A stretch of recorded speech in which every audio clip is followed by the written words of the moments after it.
Corporate Resources Scrutiny Committee. While everybody settles in, I shall just go through our regular announcements.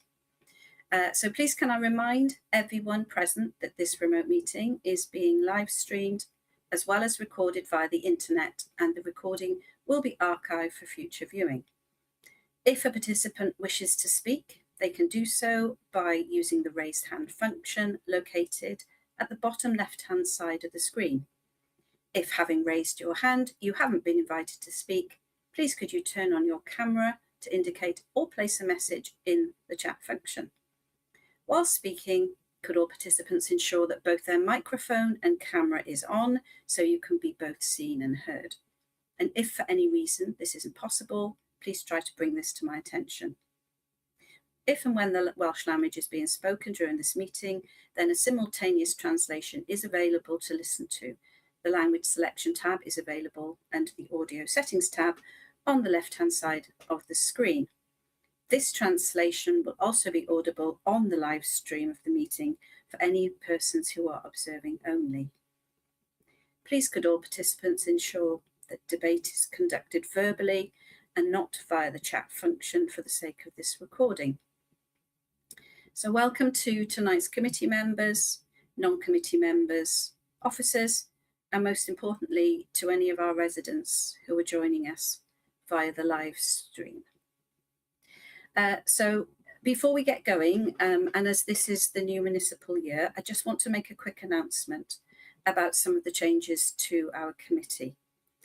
Councillor Ball and Councillor Franks, who have been committee members, are not with us this year, so we thank them for all of their good service and work over the last year, and for Councillor Franks over the last 4 years. And would like to welcome to the committee a new member, Councillor Sue Lloyd-Selby. So thanks everybody. So if we move on to agenda item 1, and that is the appointment of vice chair for the new municipal year. I myself would like to nominate Councillor Ewan Goodjohn, who has been an excellent vice chair over the last couple of years. Councillor Drake? I would like to second that. Thank you very much. Thank you. So do we have any other nominations, please? No, that's great. So thank you, everybody. Councillor Ewan Goodjohn, you have been chosen to be the vice chair for this year. So thanks very much. If we now go on to agenda item 2, which is apologies for absence. I've been advised that Councillor Campbell won't be joining us tonight. I don't know, Rhys, if you've had any others. I believe that's the only one we've had so far. Okay. Thank you. Thank you very much. Agenda item 3 then is to receive declarations of interest under the Council's Code of Conduct. Do we have any members who would like to raise a declaration today? No? Okay, that's great. Agenda item 5, I'm taking you all back to March the 25th. That was our last meeting, and these are the minutes from that meeting. For the members who were present at the time, can I have a hand, please, to move to accept that those are accurate minutes? Thank you, Councillor Goodjohn, and thank you, Councillor Norman. That's great. Moving on to agenda item 5. This is the first reference tonight from Cabinet on the 26th of March. This is our People's Strategy 2026 to 2030. And I believe we might have Tracy. Do we have Tracy? Yes, we do. Here's Tracy. Thank you to take us through the report. Thanks, Tracy. Thank you, Chair. Can you hear me okay? Just to check before we start. Brilliant. Thank you. So yes, I'm here this evening just to present the People's Strategy, which has been referred from Cabinet for consideration at the Scrutiny Committee tonight prior to final approval. You'll see attached with this document the Cabinet report, and included with that is Appendix 1, which includes the People's Strategy itself, Appendix 2, which is the the plan of action in terms of how the strategy will be implemented. And Appendix 3 is the consultation that was conducted between the summer and the autumn of 2025. That consultation process was broad, deliberately broad in terms of both the approach and the methods that were adopted, and considered both internal consultation with our senior leadership team, our heads of service, and also our trade unions, but also our staff teams and staff members, and internal and external partnership groups. So the consultation was broad in itself. If I could just touch upon a couple of prudent points from the people strategy itself. The intention was to align strongly with the corporate plan and the reshaping programme and the 5 wellbeing objectives that are attached to that. In its development, we considered all of those approaches, including further statistical analysis that had come through from an economic perspective, including the WIM data and the Council's panel peer assessment. We also had the opportunity to consider an Audit Wales schematic review that was undertaken at the time and look at some feedback that's come forward from that. And that led us to develop 4 pillars as part of the strategy, which is future fit, a great place to work, making a difference, and leadership. All of them rooted in creating a great place to work for our staff in order to be able to deliver excellent customer service and be the best council that we can be, or aim to deliver that. If I can just draw the attention of the group to the consultation process and some of the feedback that's come through from that consultation process, that's included within Appendix 3. So the feedback was broadly positive and talked about it being ambitious but realistic in terms of its expectations and aims, having strong alignment and being very accessible. There was some feedback around the provision of the document in an easy read format, and also how we engage strongly with our members of staff that perhaps don't have access to elements such as StaffNet, which is a staff platform that we have in terms of communication. So, for example, how we would communicate with our waste teams and crews, and how we communicate with our cleaning teams. And we've got meetings forthcoming in relation to that, and how we develop plans and proposals to look at how we do that and how we do that moving forward. It also focused quite strongly on the elements of compassionate leadership, and was very kind of complementary in terms of it being people focused and with people at the heart of everything that we do. Some of the other feedback was then around capacity and our capacity to be able to deliver, budget and resources being tight, and the limitations that arises from that, and how as a council we continue with transformation activity at the pace that we wish to do that, with the operational pressures, and how do we balance those two.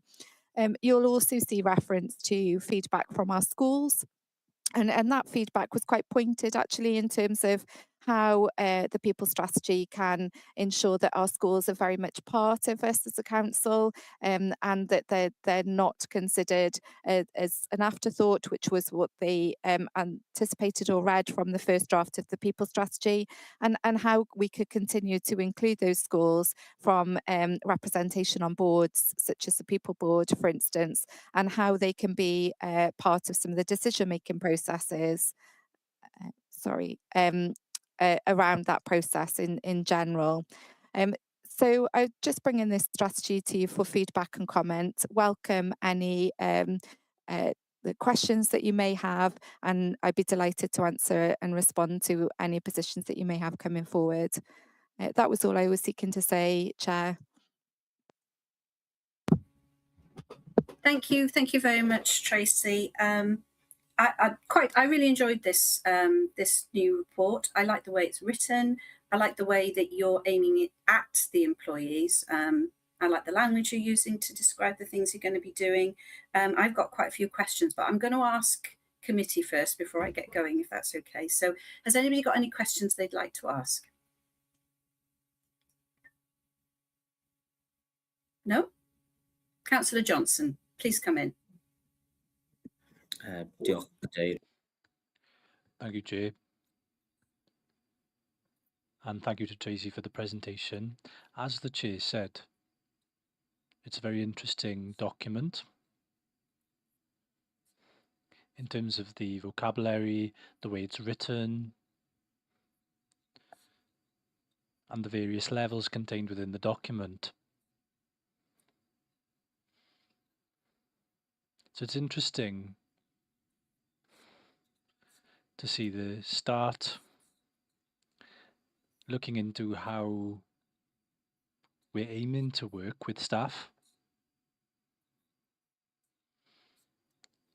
and then the action plan thereafter was the most interesting thing for me, because reading the first bit and trying to figure out how are we going to demonstrate that this is working for us, as opposed to being just a list of words.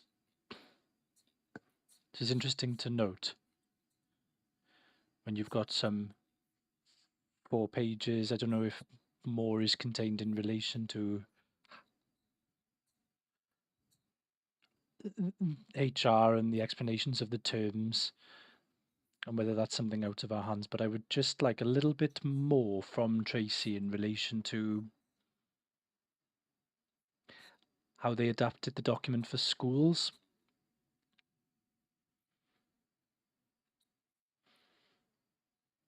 I note the feedback from school head teachers in Appendix 3. So I just like to know a little bit, because school staff probably constitute half of the staff of the council.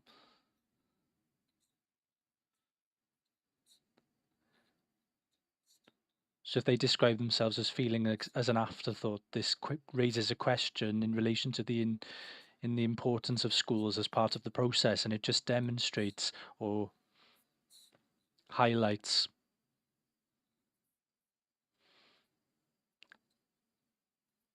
the extent of the council and the different areas that the council covers. So a little bit more on that, if that's okay.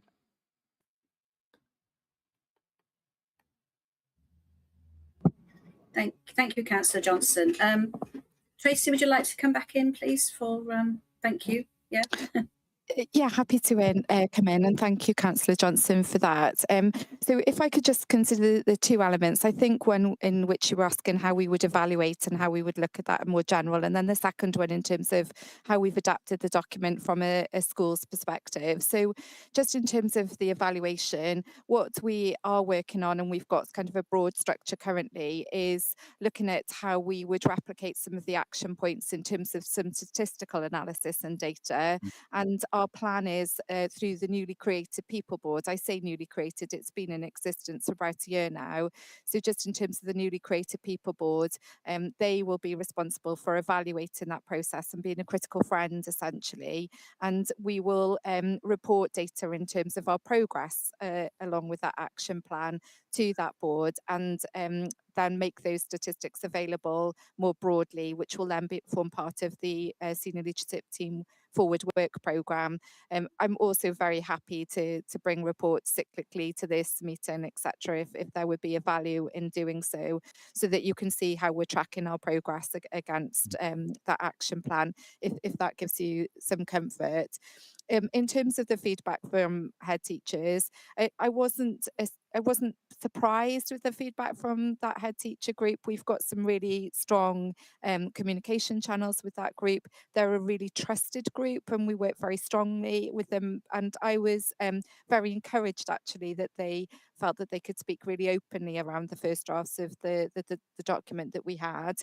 And as a direct result, we did amend and change the people strategy document quite significantly, so that there were elements of our schools and school-based staff written into that document, so that they didn't read it and think, oh, are we included? Where can we see ourselves in terms of the visibility from that? We've also now got a representative that's going to attend the People Board. So originally we didn't have a schools-based rep on the People Board, and we will have that person moving forward.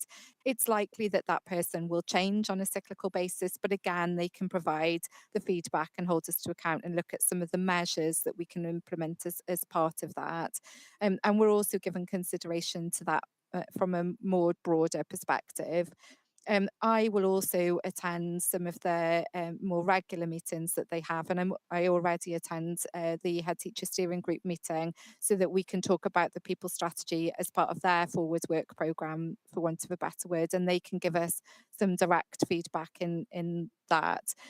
We're also looking at how we can make available aspects such as StaffNet to those groups so that they have regular communication and access back. So I welcome the feedback, actually, Councillor Johnson, if that makes sense, because it was important to me that that feedback was really candid, and it has allowed us now to put a real eye on our focus from a schools-based perspective and ensure that they are included moving forward and that we can get some traction behind that as well. I hope that answers your question as best I can, but the intention is it would always evolve, and the more feedback we can get from that group, it is welcomed. Yeah, Thank you very much, Tracy. You proposed some form of report or update for us over the period of the programme. So it's a 4-year period. I don't know if the chair will agree, but I thought this would be a good idea to receive this, if this would be at all possible to make on an annual basis happen, possibly. I don't know if others would be interested in the same way. Yes, I would absolutely support that recommendation. I think we'll probably ask, if that's okay, Tracy, for you to come back next March. It'll be the last meeting then of this particular committee and of this administration. So we'd like to see the progress then. And as Councillor, as Ian has suggested there, I think if we could have an annual report, it would be good during the period of the people strategy. And it's good to see the difference as well. You have listened to the teachers. You are right, it was pointed and there was a bit of tension in their response. But that actually probably demonstrates exactly what you're trying to create here, which is that psychological safety, that opportunity for people to say really what they think. And as long as we then respond and we change, which clearly you have, and we are now including schools on the people board, that's progress, and that's I see that as positive, as you do too. So that's really good. Chair, if I can just come in, sorry, apologies. I meant to also say it will be in the self-assessment process as well. So, but of course, if there is a desire for a separate report, we will ensure that that happens also. Thank you, Tracy. Thank you.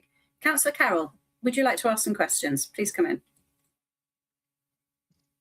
Yes, thank you, Chair, and thank you, Tracy, for the presentation. If I could draw the committee's attention to page 9 of the report, and this relates specifically to the commitment to prioritise the development of an actively anti-racist council. Now, there has been a lot of coverage in recent days of this topic.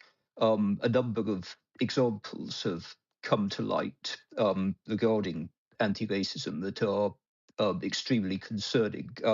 My own view is that this is an ideology that the authorities shouldn't be embracing. I mean, to give just one example, the police anti-racism commitment of March 2025 urges police forces to treat different ethnic groups differently to ensure that arrest rates are the same, even though the offending rates are different. Now, that's obviously concerning, but I think something that all moderate, reasonable people would describe as unacceptable. I certainly do, and this is just one example. Several other instances of anti-white discrimination have also come to light where this ideology has been implemented and imposed.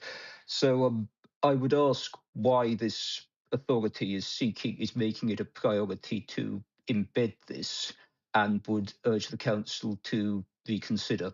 Thank you.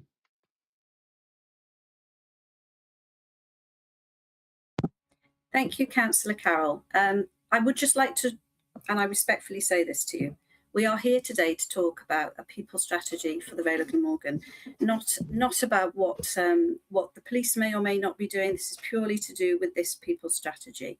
And I don't think that anybody here, as far as this committee is concerned, are going to object to us being clear about the fact that we are anti-racism, as a statement goes.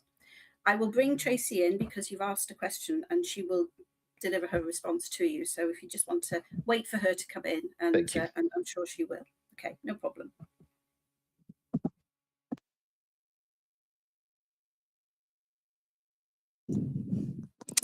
Thank you, Chair. Yeah, I'm happy to respond in terms of Councillor Carroll's question. Just in terms of the aspect of anti-racism, obviously Councillor Carroll and the group will understand that it's part of the Welsh Government programme that there is an All Wales Anti-Racism Action Plan that we will be required to respond to. But more broadly, and not being specific in terms of any particular ideologies, protected characteristics and how we treat our staff from an inclusivity perspective and a respect perspective, and allowing our staff to be authentically themselves and comfortable within their workplace was very strongly rooted in our staff feedback, and that is a priority of ours, and just to ensure that all of our staff feel welcome and included, and that is the emphasis behind the people strategy itself. And it, as I say, Councillor Carroll, it was strongly rooted in staff feedback that was important to our staff.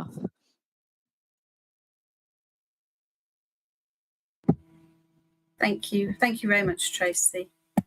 Councillor Carroll, you still got your hand up. Are you wanting to ask another question?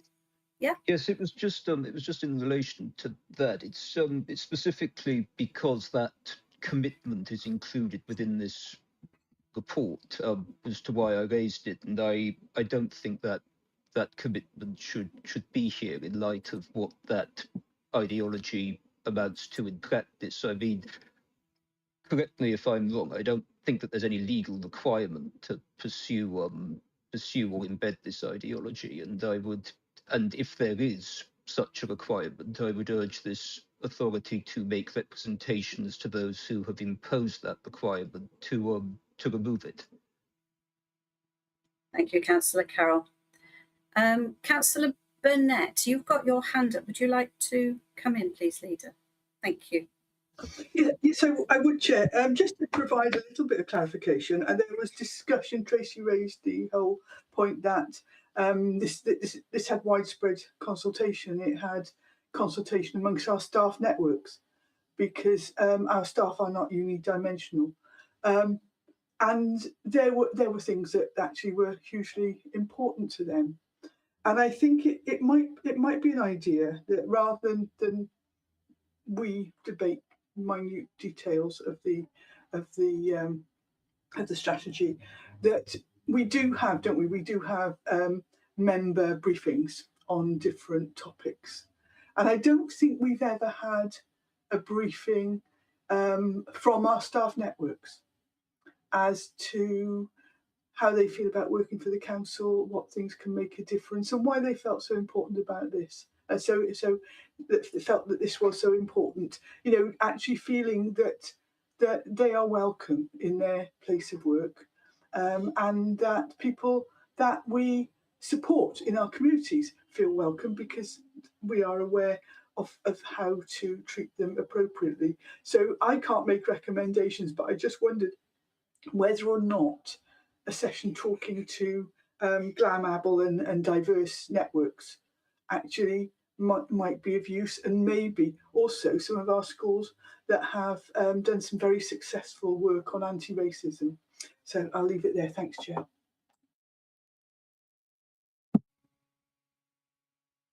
Thank you, Leader. I think that's a really good suggestion. And I think seeing as we are talking about something that through the consultation process the staff have said that they want, I think it would be helpful for us members and also for Councillor Carroll, who's raised this this concern that he hears from the staff on this matter. So I think that I would be very happy to support that recommendation. Thank you. Councillor Selby, would you like to come in? Yes, thank you, Chair. I just want to welcome, thank you, Tracy, for taking us through this. And I just want to say that I very much welcome the commitment in the people strategy that we are aiming for a workforce that reflects the diversity of our very rich community here in the Vale, and that we're making a commitment within the people strategy to ensure that every individual feels seen, valued and supported, and clearly ensuring that we're doing all we can to embed an anti-racist approach is absolutely critical as part of that. We have to listen to our staff. We have to ensure that they feel seen and they feel valued, and taking that anti-racist approach, in my view, is an absolutely critical part of that. So I'm really glad to see that within the strategy. Thank you.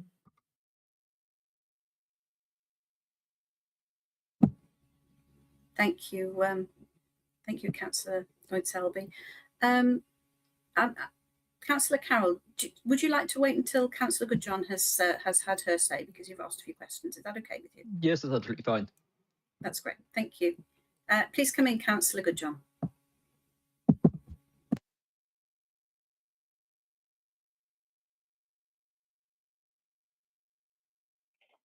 Thank you, Chair. I would just, I'd like to second Councillor Lloyd Selby on what she said, and I would be very interested in hearing from our staff and the networks. Very interested in hearing their point of view. I'm also, thank you very much for the report. I'm interested in, I know you said that there was going to be meetings to do with staff who aren't like on computers, like the waste team and our employees who are out there in the field more, and how they might be included. I'm just wondering if you have any ideas prior to the meetings how they could be included and be reached and feel connected, to have all the information and help and support they need.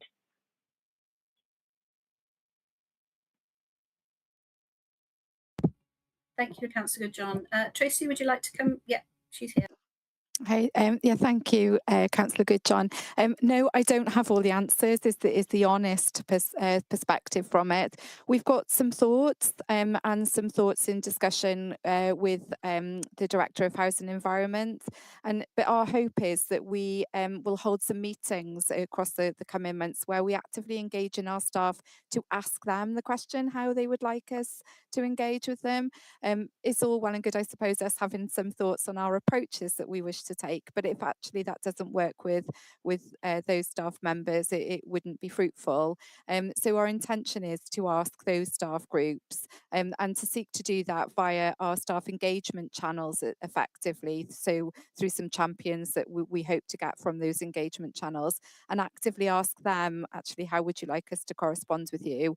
We've also had some discussions with our trade union colleagues in those space and how we can collaboratively work together to achieve that as well, in terms of what's important to them and what the style of communication is, and also the topics of communication.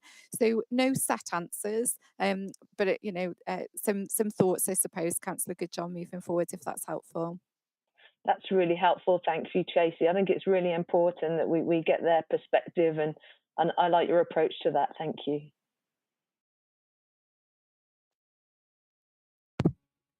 Thank you, Councillor Goodjohn. Thank you, Tracy.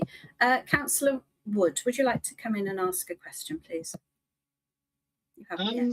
Thank you. I would be curious to see what is actually entailed in some of this training for anti-racism.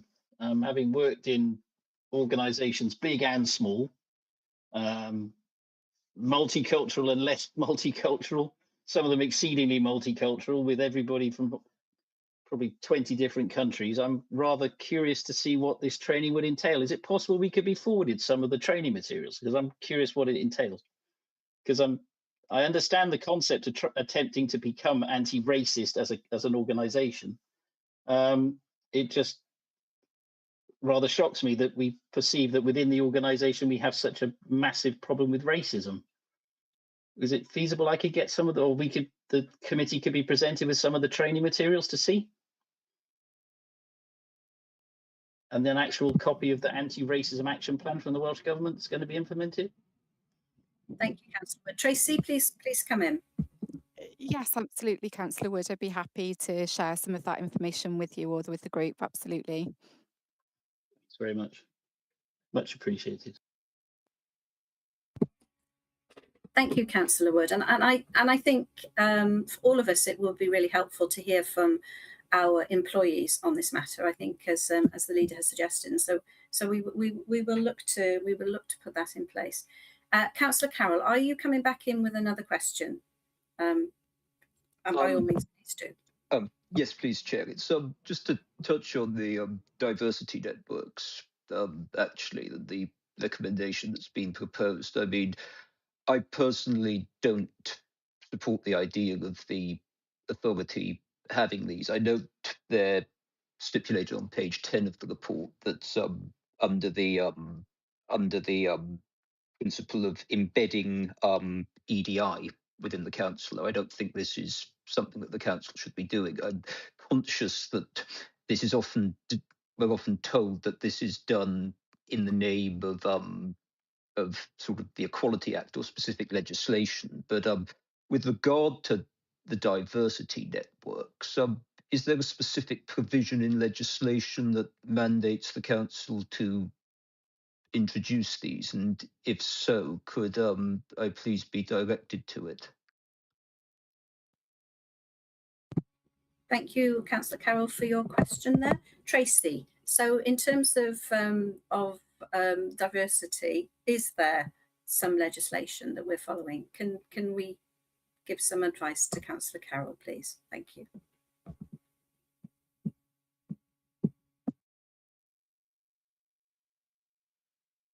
Sorry, forgot to press my speech button then. Yeah, of course, I'll try as best as I can, Councillor Prothero. So, as I've said before, and I'll firmly stand by, this was rooted very strongly in our staff feedback. It's good practice to have our staff networks. It's very common practice as well, both in a commercial and in a public sector, to have those types of staff networks that are able to feed it in. From a legal perspective, there is the equality law, which talks about protected characteristics, and from that perspective, those groups would have certain protections in that sense.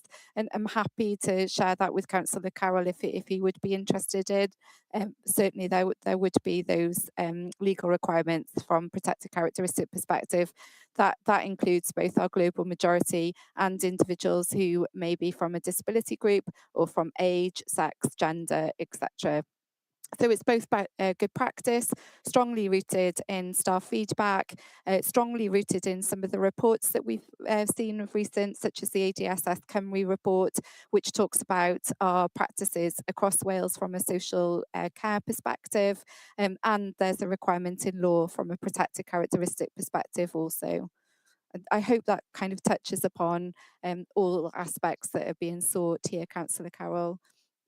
I mean, I'm grateful for that, Tracy, but the question wasn't with regard to protected characteristics. I'm conscious that they're stipulated within the Equality Act. The question was whether there was any specific legislation that mandated that the authority either needed to embed anti-racism within the organisation, or whether it needed to embed DEI principles within the organisation, or whether we had a legal requirement to create these diversity networks. The reason I ask that is because obviously the authority will have to comply with any legal requirements that are bestowed upon it. I mean, if there are legal requirements that mandate the authority to do these things, I would strongly suggest that the authority makes representations either to the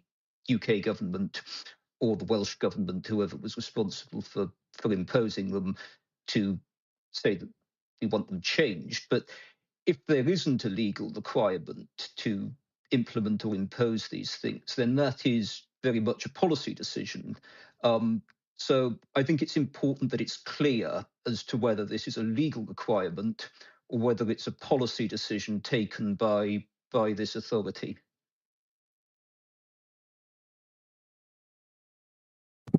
Thank you, Councillor Carroll. I believe Tracy has already said that she'll send you all the information she has on that. Councillor Burnett, would you like to come in now, Leader, or shall we let Councillor Lovelock-Edwards speak? Because I think she's if you want to let Councillor Lovelock-Edwards, I just wanted to make some comments in response to Councillor Carroll. Thank you. Councillor Lovelock-Edwards, do you want to come in now? Thank you.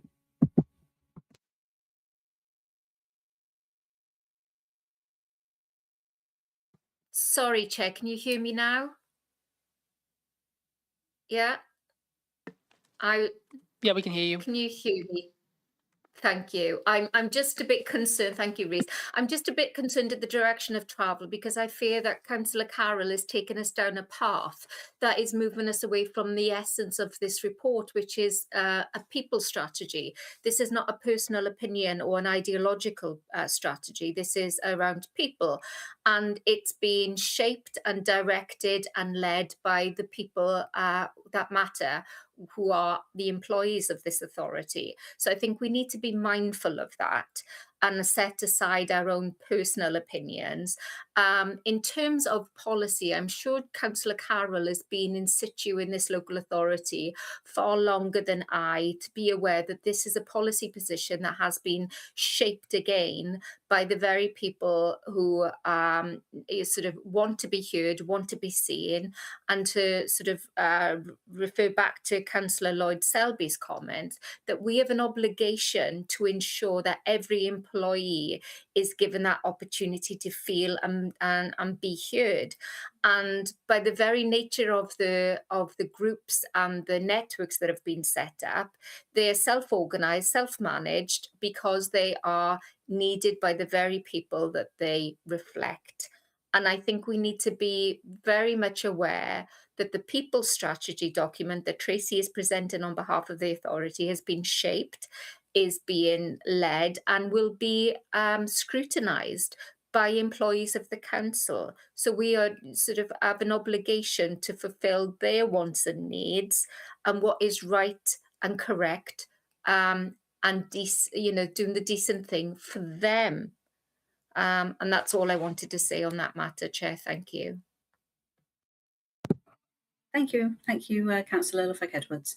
Leader, would you like to come in now, please? Yeah, thank you, Chair.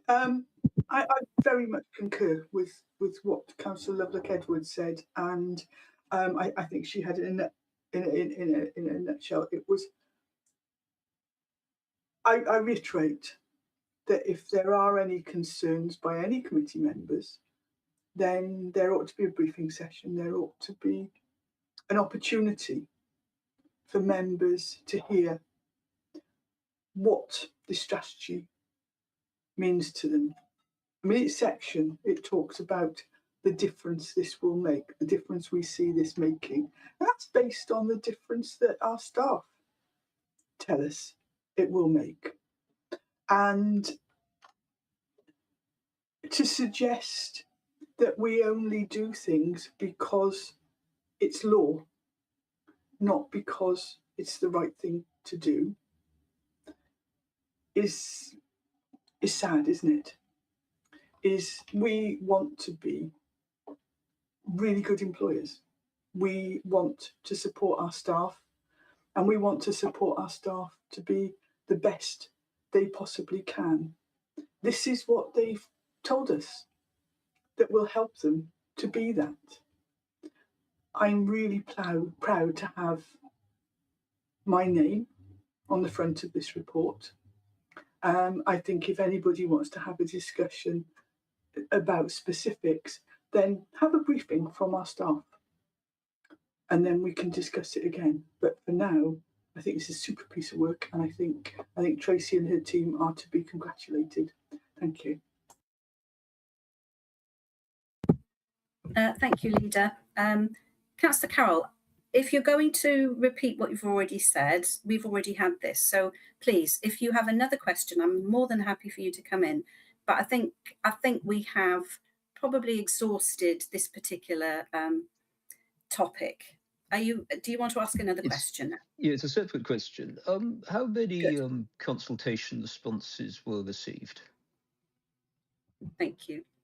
Tracy, can you come in with how many consultation responses? Thank you very much.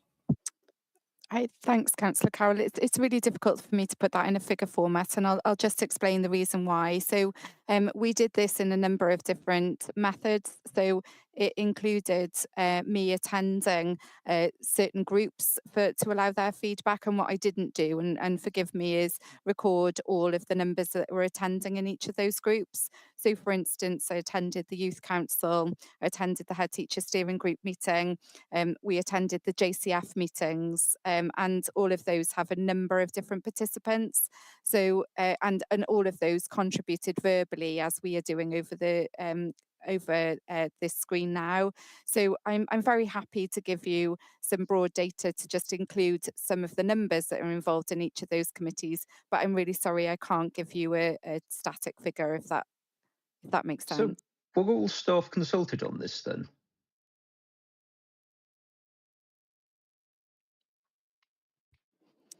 Sorry, Councillor Carroll, I missed that bit. Did you say were all staff consulted on this? Yes. Yeah, it has been shared right across in terms of our staff networks, our DMT groups, our youth councils, our diversity and staff networks, our partnership groups, and we've asked each of our DMT heads of service to share it with their staff.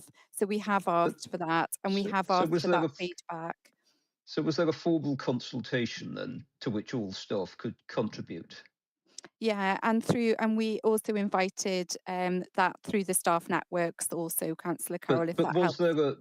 Because are all staff members in staff networks then? I'm just No, because it's the impression that's been given, you see, Tracy, is that this was shaped by the council's staff, and so the concern I have with that is that it creates the impression that all staff were consulted and had equal input into it. But if it was formed on the basis of certain networks being either invited to partake in focus groups, or if certain directors were asked to provide feedback on behalf of what they may have perceived the views of their directorates to be, it doesn't necessarily follow that the responses that you received represent the views of all staff. And I think it's important that we make clear which groups were consulted. And I don't think it presents a fair reflection if it's said that this was shaped by staff, if it wasn't an open consultation with all staff, if only certain sort of groups or networks were consulted. Sorry, I was just going to come back in on this one. Councillor Carroll, I just need to make you aware, and we have had this conversation before. You come through the chair, otherwise there's no point in me being here, and this isn't a cross-examination, okay? It says that they, through the consultation process, and it actually says in that appendix who they consulted with and the groups that they've consulted with. So I'm not entirely sure what point you're coming to or what point you're trying to make on this one. So can we just, for clarity, you come through the chair and you ask your question and you don't cross-examine the officer. Is that okay? Please. I'm more than happy to come through the chair. I do think it's important that follow-up questions are allowed, because they are allowed, and you know they are allowed, because I have never not let you have follow-up questions. But I'm not sure where you're going with this one. You've asked a question. She's explained that it's gone through a number of the groups, and it sounds to me as if they've actually had opportunity to put their input in if they wanted to. So where are we going with this question, is all I'm asking. My question is, were all staff given input into this consultation, or was it select networks that were consulted? Thank you. And has Tracy given you an answer? I still haven't, it's still not clear to me. I'll watch the recording back, but it still isn't clear to me whether all staff were consulted or whether specific networks were consulted. Okay, thank Because you. if it's the latter, I don't think it's fair to say that this was formed off the back of the views of staff. Right, okay, that's fine. Can we now go on to a next question? Otherwise, I think we're going to just be stuck here for forever. There were a few questions that I wanted to ask, if that's okay, Tracy. And I know we've probably exhausted this particular agenda item. I think it's really good to see that we've got the Change Leadership Programme and that we're focusing on upskilling all of our leaders. We're looking at digital literacy. And I just wanted to ask, we are in a very changing environment from the work perspective with AI. And I think in the next couple of years, it's going to become a completely different place for people to work in. I'm just wondering if part of that digital literacy is also going to be the use of AI and how things are going to change for everybody in the world of work. Thank you. That's my first question. Thank you. Thank you, Chair. Yes, in response to your question around digital literacy, yes, AI will form a significant part of that.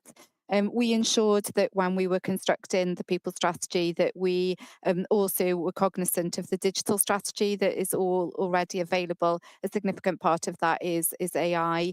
We've had a number of conversations from a transformation perspective around AI, and we will ensure that that is very much part of our people strategy, very much part of our leadership development programme and broader staff development programme. And we are continuing to work in that ethos currently.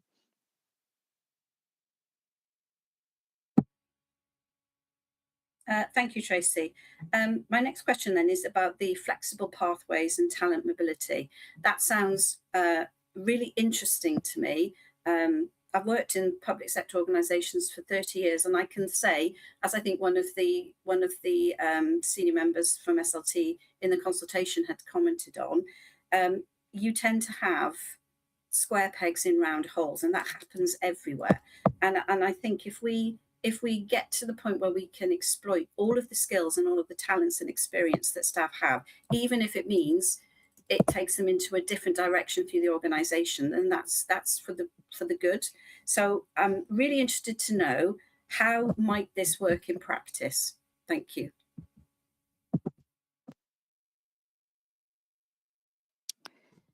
Thank you, Chair. Yeah, I suppose that is a challenging question. We are very aware that we ordinarily, through sort of leadership channels and also in terms of progress channels, that actually people consider a way of working in which involves vertical career opportunities. And what we're saying in this is actually we want to open up pathways for individuals to be able to move from one profession or one area to another. We've got some really strong evidenced examples of where that works very well currently. So we look at our succession plans and we talk to our staff in terms of what their desires and expectations are. And also what the requirements are from a skills perspective from an organisation moving forward. And as a direct result of that, we've seen lateral movement very recently and over the last couple of years, where we've got real key skills in areas such as change management and strategic approaches to change management, where we've seen key individuals that may have moved, for example, from our benefits teams to our social care teams to take change management approaches across that. Our intention in this strategy is to conduct a skills mapping exercise to look at the future requirements from an organisational perspective, identify where we may have any gaps, and map that across to our succession planning opportunities to look to see where we've got individuals perhaps with key skills that can work transformationally laterally across a number of different professions, and also how we can engage our younger generations in that through our apprenticeship schemes and our work that our youth service are doing in the space with pre-apprenticeship schemes. So there are a number of different opportunities for us to explore this. It is explorational, so we don't have any set pathways that we've established as yet. Our intention is over the 4-year term to do that through the skills mapping exercise. Thank you. That's great. And you touched upon my very last question. And this is probably what I really do believe this is terribly important. So that's your accessible career pathways for those most vulnerable. And we know, don't we? We can put an awful lot of money into our deprived communities. We can put money into youth services. We can put money into play parks. We can do all of this. But the way we support people out of poverty is through that opportunity.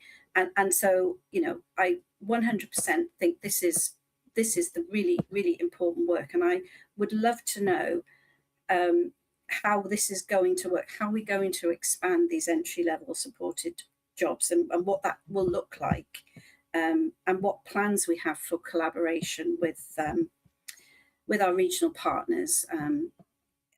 It's a really exciting piece of work, but this is tremendously important for me. And I think if you have that ability to develop your workforce through your communities and giving those people opportunities, it becomes them, doesn't it?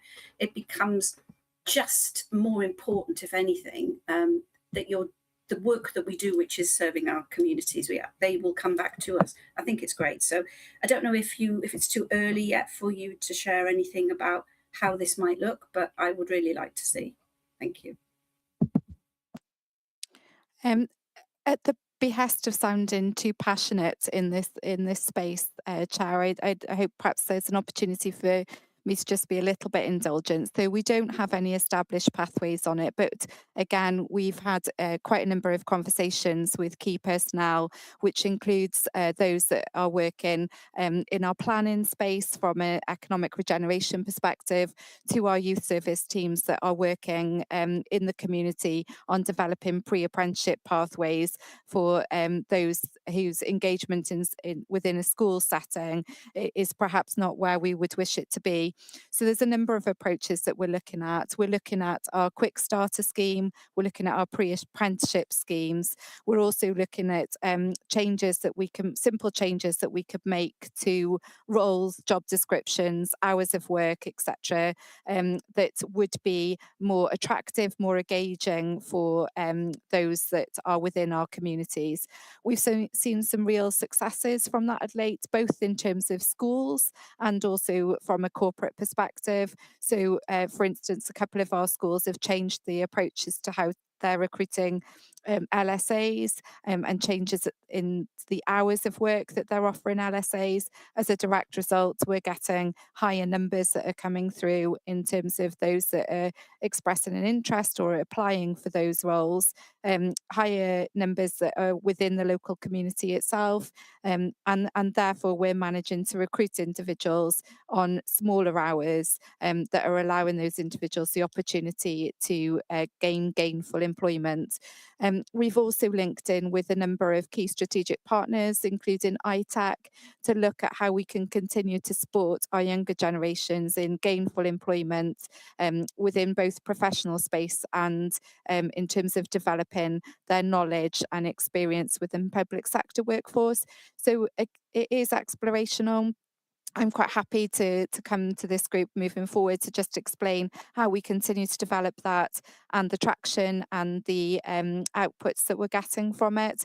But it's something that within our team, within the wider organisation, that we're really passionate about developing.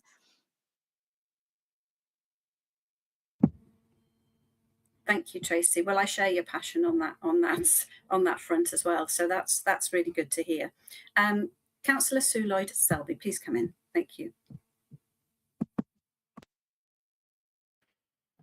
Thank you, Chair. A final question from me, if I may, Tracy. As somebody who's new to the committee, I just want to check my understanding in terms of the approach that's being taken going forward.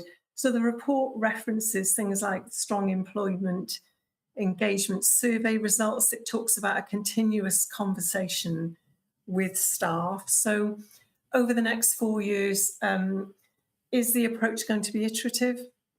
So in terms of that continuous staff engagement, they will be continuing to inform the approach that's being taken to ensure that the pupil strategy reflects what our staff are telling us. I just want to check my understanding on that. Thank you. Are you happy for me to come in, Chair? Yes, please do. Yeah. Thank you. In response to your question, Councillor Lloyd Selby, yes, we intend it to be iterative. So you will see the list in Appendix 3 of those that we did consult with. Our intention is to continue to have that level of consultation. So purely reflecting in terms of staff survey, we had our staff survey results last year. We will reiterate that staff survey. We'll go back out with what we've done during that time, and we'll ask for further feedback. In the interim periods, we are asking all of our DMTs and heads of service to engage with the results of that engagement, and to actively look at how they can improve some of the scores that perhaps weren't where we would want them to be, or where there's opportunity for improvement. And as I've described prior in this meeting, we are looking at how we can engage with groups that perhaps we're not engaging with in the way in which we wish to do. So we do recognise, Councillor Lloyd Selby, that there are groups that perhaps we're not getting the feedback from that we would like to. And our intention is to ask them how they would like us to engage with them, in the hope that we would get further engagement from those groups moving forward. Again, then, from our partnership organisations, we will continue to engage with them to ask for their feedback in terms of how they're seeing the people strategy operate from the feedback that they gave. And we'll also look to that from our school's perspective in terms of the groups like the head teacher steering group, etc.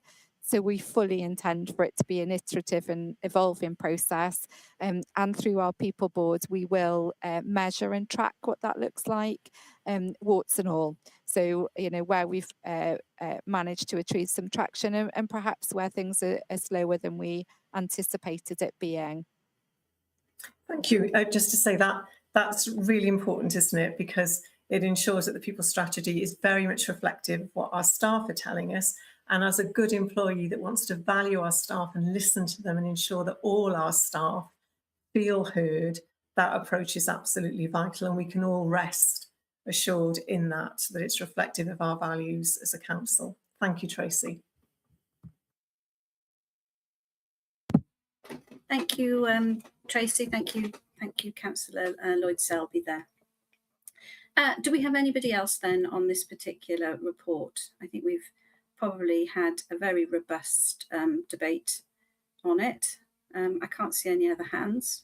Okay, I'm going to swiftly move then to the recommendations. So the report was considered by committee tonight. That's what we've all done. There's respectfully a couple of asks which a number of members have put forward. One, I think Councillor Wood wanted to see a little bit on our anti-racism training, and also the anti-racism action plan that Welsh Government asks us to comply with. So if that could go to Councillor Wood, that would be great. Thank you, Tracy. I think also we've talked a little bit about having a briefing session for all of our members, I think, on anti-racism. I think that will be a good move for all of us, I think, to appreciate that one. And I think also, and this was from right at the beginning, we would like to have you back. If you could come back in March with an update on how things are going, I think that would be really helpful to share the progress and performance against the plan. So if everybody's happy with that, Councillor Johnson, have I got everything you asked for? Do we have? I'm happy to agree, but just in relation to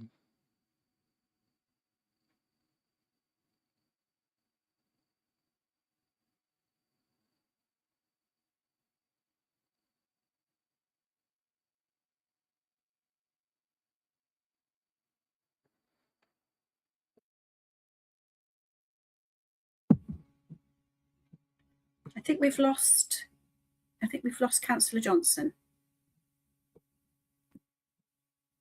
No, he's back. Are there too I don't know many? if I lost you or if you lost me then. Perhaps there's an issue with the translation on the screen. I was just agreeing in relation to asking Tracy to come back to us in March. And I was also asking for the information that Councillor Wood requested to be circulated to all of the members of the committee, if that would be okay. Yes, for clarity, that's absolutely fine. Thank you. Yes, Tracy. So if you could make sure that everybody gets a copy of the anti-racism training and also the anti-racism action plan, that would be great. Thank you ever so much. And we would love to see you again in March if that's okay. Right, can we have hand to move to the next agenda item, please, everybody? Thank you, Councillor Goodjohn, and thank you, Councillor Goodjohn. Right then, so if we move swiftly on then to agenda item 6, this is the sickness absent report for the last quarter. I think this is a reference from Cabinet from the 28th of May. Do we have Laith to do this, or Tracy, is it back to you? No, we do have Laith. Yeah, welcome. Yes. Thank you. Yeah, good evening. Yeah, thank you, Chair. So yeah, I'll move swiftly on to the report. As you say, what I'll do, as you've had a lot of the data here already, I'll just provide a brief overview of some of the issues arising from the Q4 sickness absence report, which covers the period April 2025 up to March 2026, so the full sort of financial year of absence. You'll note that our final outturn figure was 10.15 FTE days lost. And surprisingly, again, I think we had to check this data a few times. It was exactly the same outturn figure as the previous year's data for 2024-25, even to 2 decimal places, which was quite unusual. But what that does show is a slight reduction in the corporate absence sort of figure, but a slight, again, increase in the school's absence figure. Hence, obviously, the overall figure remained the same. However, this is still below the target figure of 10.75 for the whole council, including schools. I think, again, as in previous years, we've explained that long-term absence remains the main sort of issue surrounding sort of our data. It does, though, only account at this present time of 66% of our absence rates.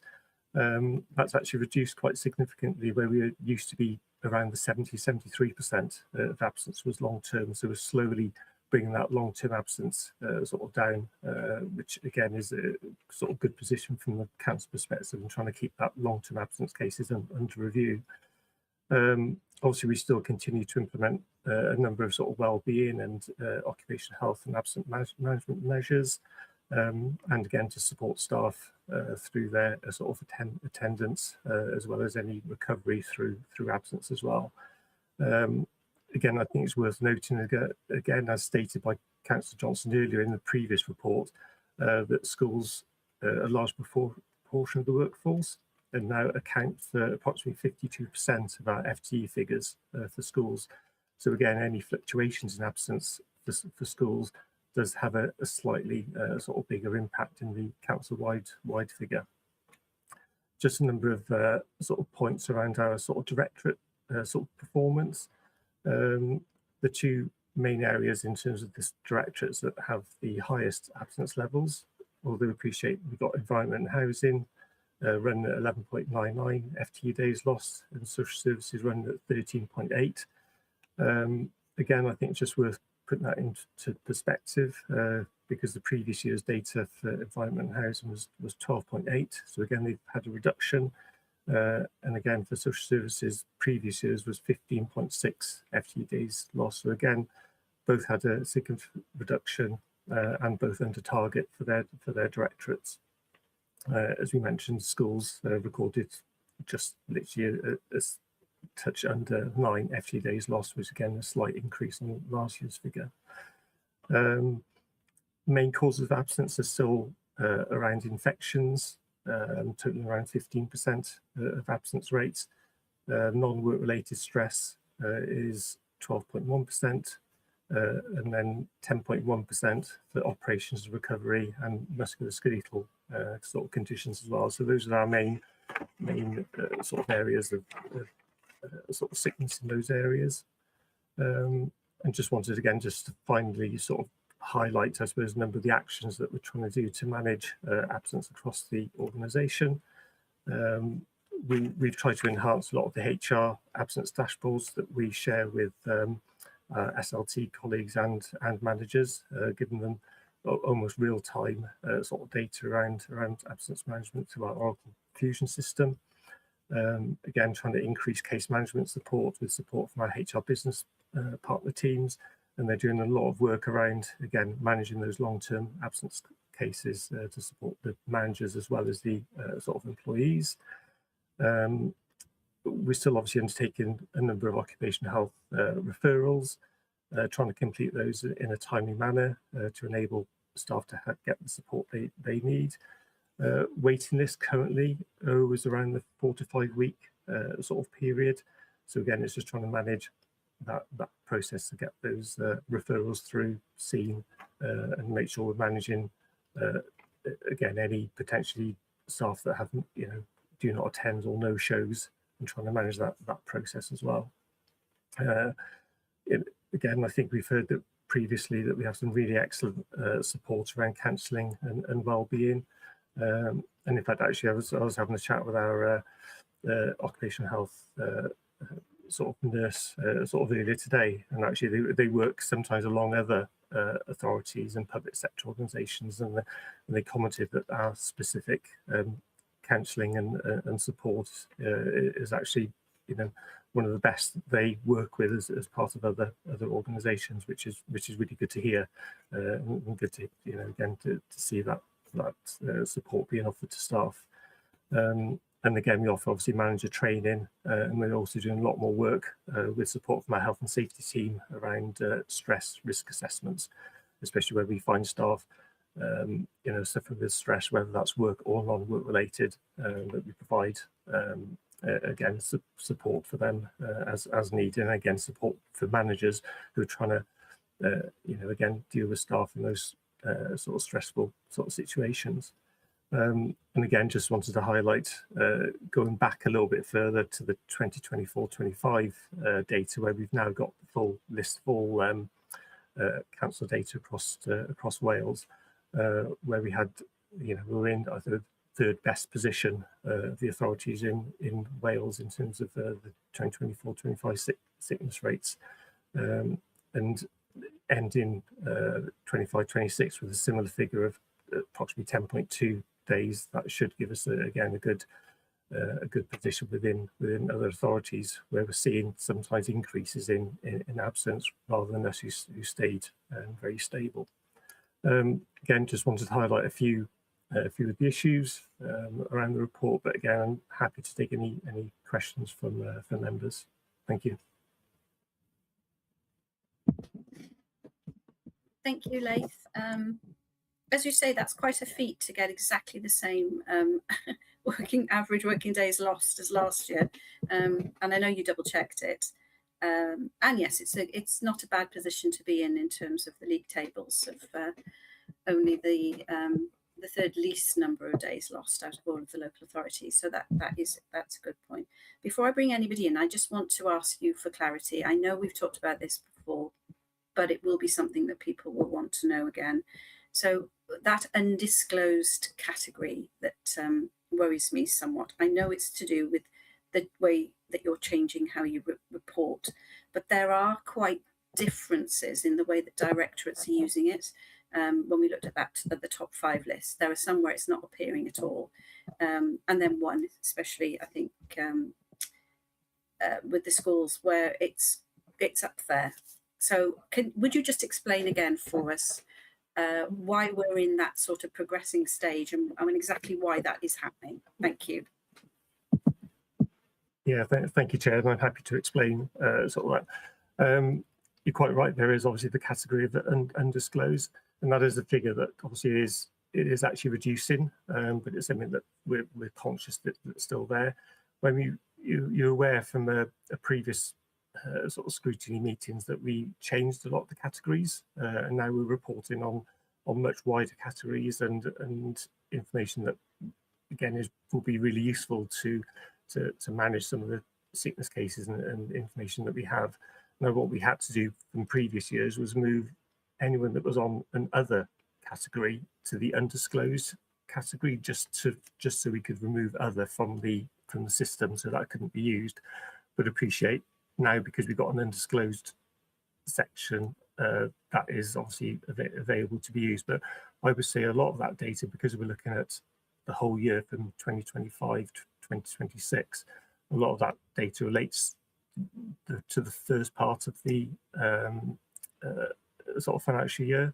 So we are seeing a reducing figure. So I'm hopeful that when we get to the next 6 months sort of report and the final year for this year, we'll see a marked sort of reduction in undisclosed. And where we do find undisclosed being used incorrectly, we do end up changing those categories so it does show in the correct reason. But we will be doing some more work to try and reduce that figure further. Thank you, Laith. And that probably explains a little bit why they seem to be with the long-term absences. Because I was thinking, logically, you would definitely know if somebody's been off for a while, why, and if you could help them, then you would. But that would explain it. Thank you for just clarifying. Councillor Johnson, would you like to come in and ask a question? Thank you. Diolch yn fawr. Thank you very much, Chair, and thank you, Leith, for the presentation. Just a couple of points. And Councillor Prodder or Leith have already referred to those, so some repetition possibly to some extent, but I flagged up with Wraith something odd in Appendix A, which is the fact that for one of the departments,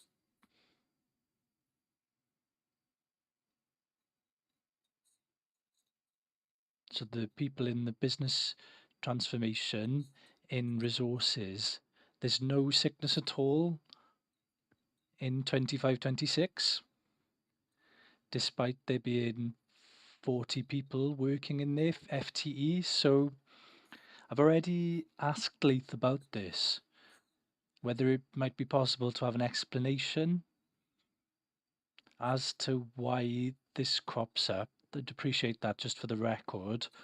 It's also interesting to note, as Leith mentioned, that we're third across Wales for the statistics for the previous year, 24-25.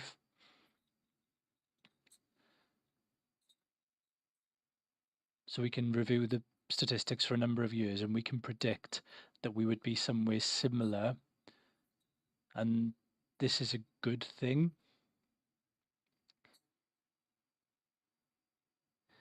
So organisations most suitable to be compared with are similar in terms of size across Wales, because some smaller organisations can have greater variation. There are a number of unknown figures, and Councillor Prothero mentioned these and referred to these, but as they're one of the smaller departments, so learning and skills, seems strange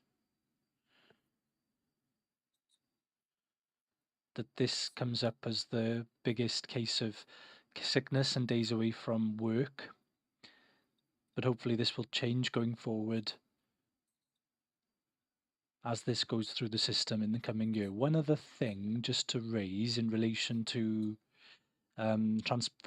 transparency in relation to the figures, just occasionally I am concerned about the number of people with coming under sickness, because there are low cases in some departments, smaller in size.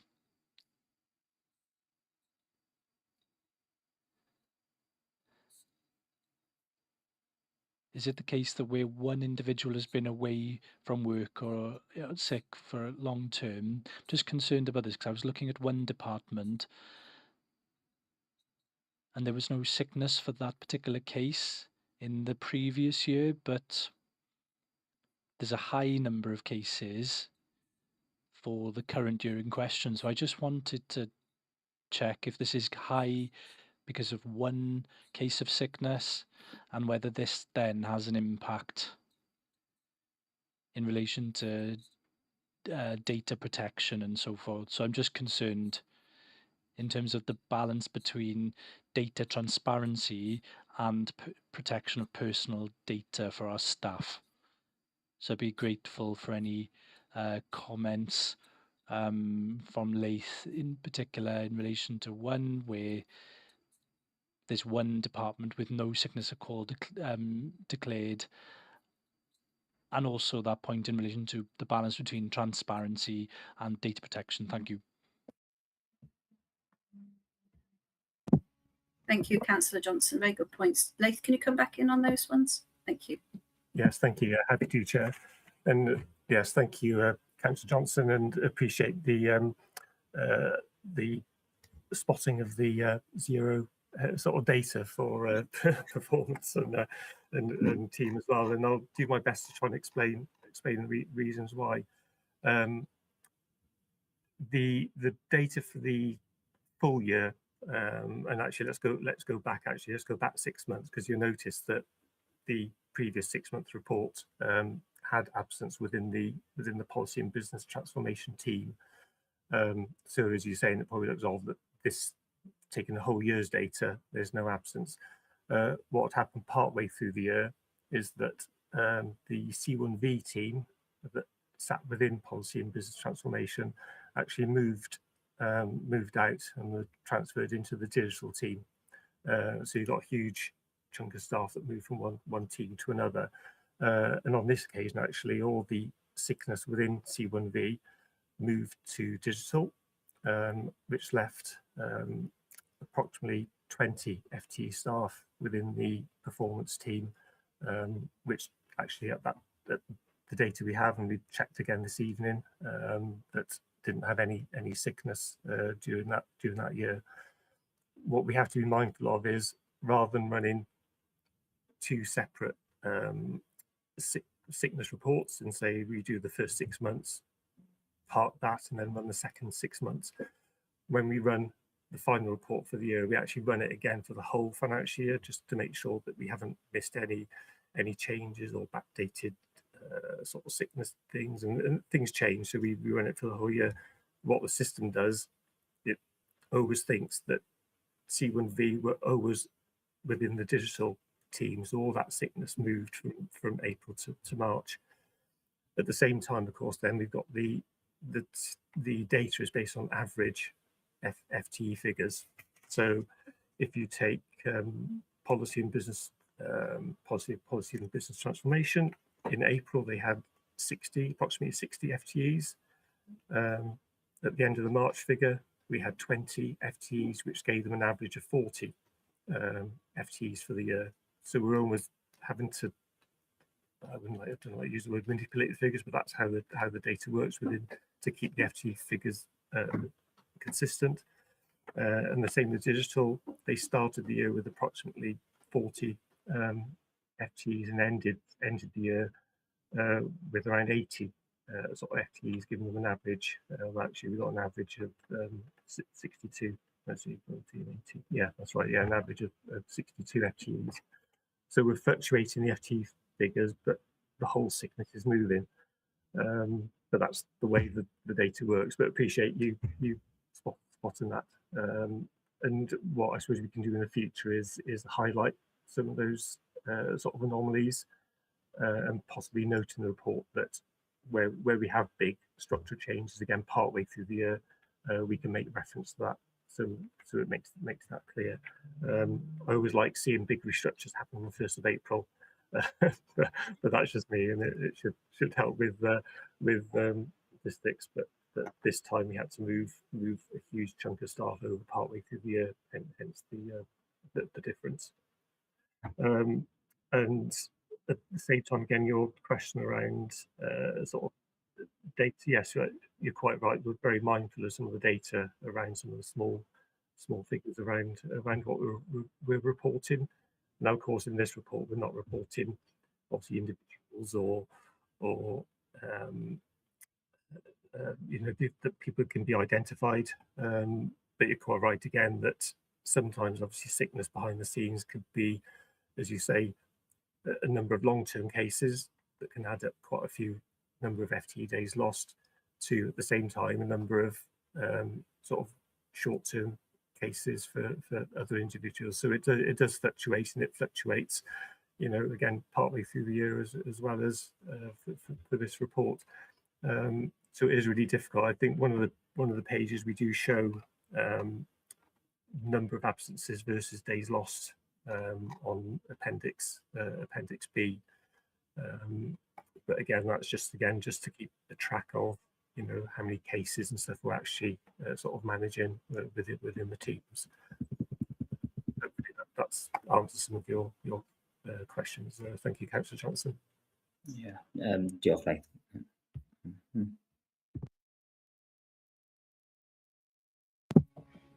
Thank you, Leigh. Thank you, Councillor Johnson.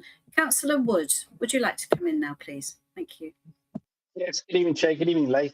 I'm just curious about the target setting. Mathematically, how that number gets arrived at, because it all seems we have the same statistical output, and yet somehow I don't know what the target actually means. Is it what we're aiming for, or is that what we are predicting from the mathematics from the previous few years? Because I can't see any rhyme or reason to the maths of it. If you could sort that out, if you could explain that to me, I'd be much appreciative. Thank you, Councillor Wood. Yeah, yes, that's a good one, Leigh. What are the mathematics between each of these targets for average working days lost for each directorate? Because they're different, aren't they? So I think that'd be an interesting thing to help us explain. Thank you. Yeah. Thank you, Chair, and thank you, Councillor Wood. You're right. There is an element of historic sort of data. I've been looking at sickness stats for a long time, probably too long that I can remember. And I think there's an element of, we're aware that some of the directorates we work with have large number of frontline sort of workers. They're in those roles that we're aware that it's likely that they're likely to suffer more absence, whether that's short term, long term, or musculoskeletal other issues. And you're right. So I wouldn't like to say it's a target. I wouldn't like to say that, well, actually we should be hitting 10.75. I'm a bit disappointed we hit 10.15 at the end of the year, but I think it's something that the directorates like to have some option, I suppose, or aim to say, well, actually we shouldn't be hitting 15, 16, 17 FTE days lost. That's not a good situation. So, you know, again, you know, from a social services perspective, you know, again, looking at historic data, we've always been around the sort of 15, 16 FTE days lost, and actually then coming out at 13.8 is actually a really, really positive picture for our social care team. And sometimes you're quite right again that, you know, we have fluctuations in FTE figures throughout the year. We have, as we've seen now, we have departments that move around, so sometimes those figures fluctuate. And again, what we're trying to do also is look at the Wales-wide figure, because you looked at the stats, haven't we, that we've seen around the figures around Wales, and probably average FTE, when you look at the best figure around 9 FTE days lost to the council that's probably hit 12, 13, 14 FTE days lost. We know probably around 12 FTE days lost from a Wales-wide local authority perspective is probably about average. So from our perspective, again, we're probably thinking, well, actually, we can do a bit better than that. We can probably hit, you know, like we've done, you know, 10.7 or lower. So, yeah, whether I've answered that question, but I think it's I'm just work so it's towards. an average of historic figures. Is that basically what it is? Running back beyond the initial the 2-year measure that we have there, 23, 24, it is, 24, yes. 25. I probably got going back since I started actually with the Vale, probably Right. about 7-8 years ago. But at the same time, of course, we do look at trying to amend those almost every year just to see whether we can tweak any. Because if a department's had an improving picture, well, let's keep them at that lower figure, and maybe we'll increase someone else's who has struggled to hit that target figure to make it a little bit fair for them. So we do try and review that as well.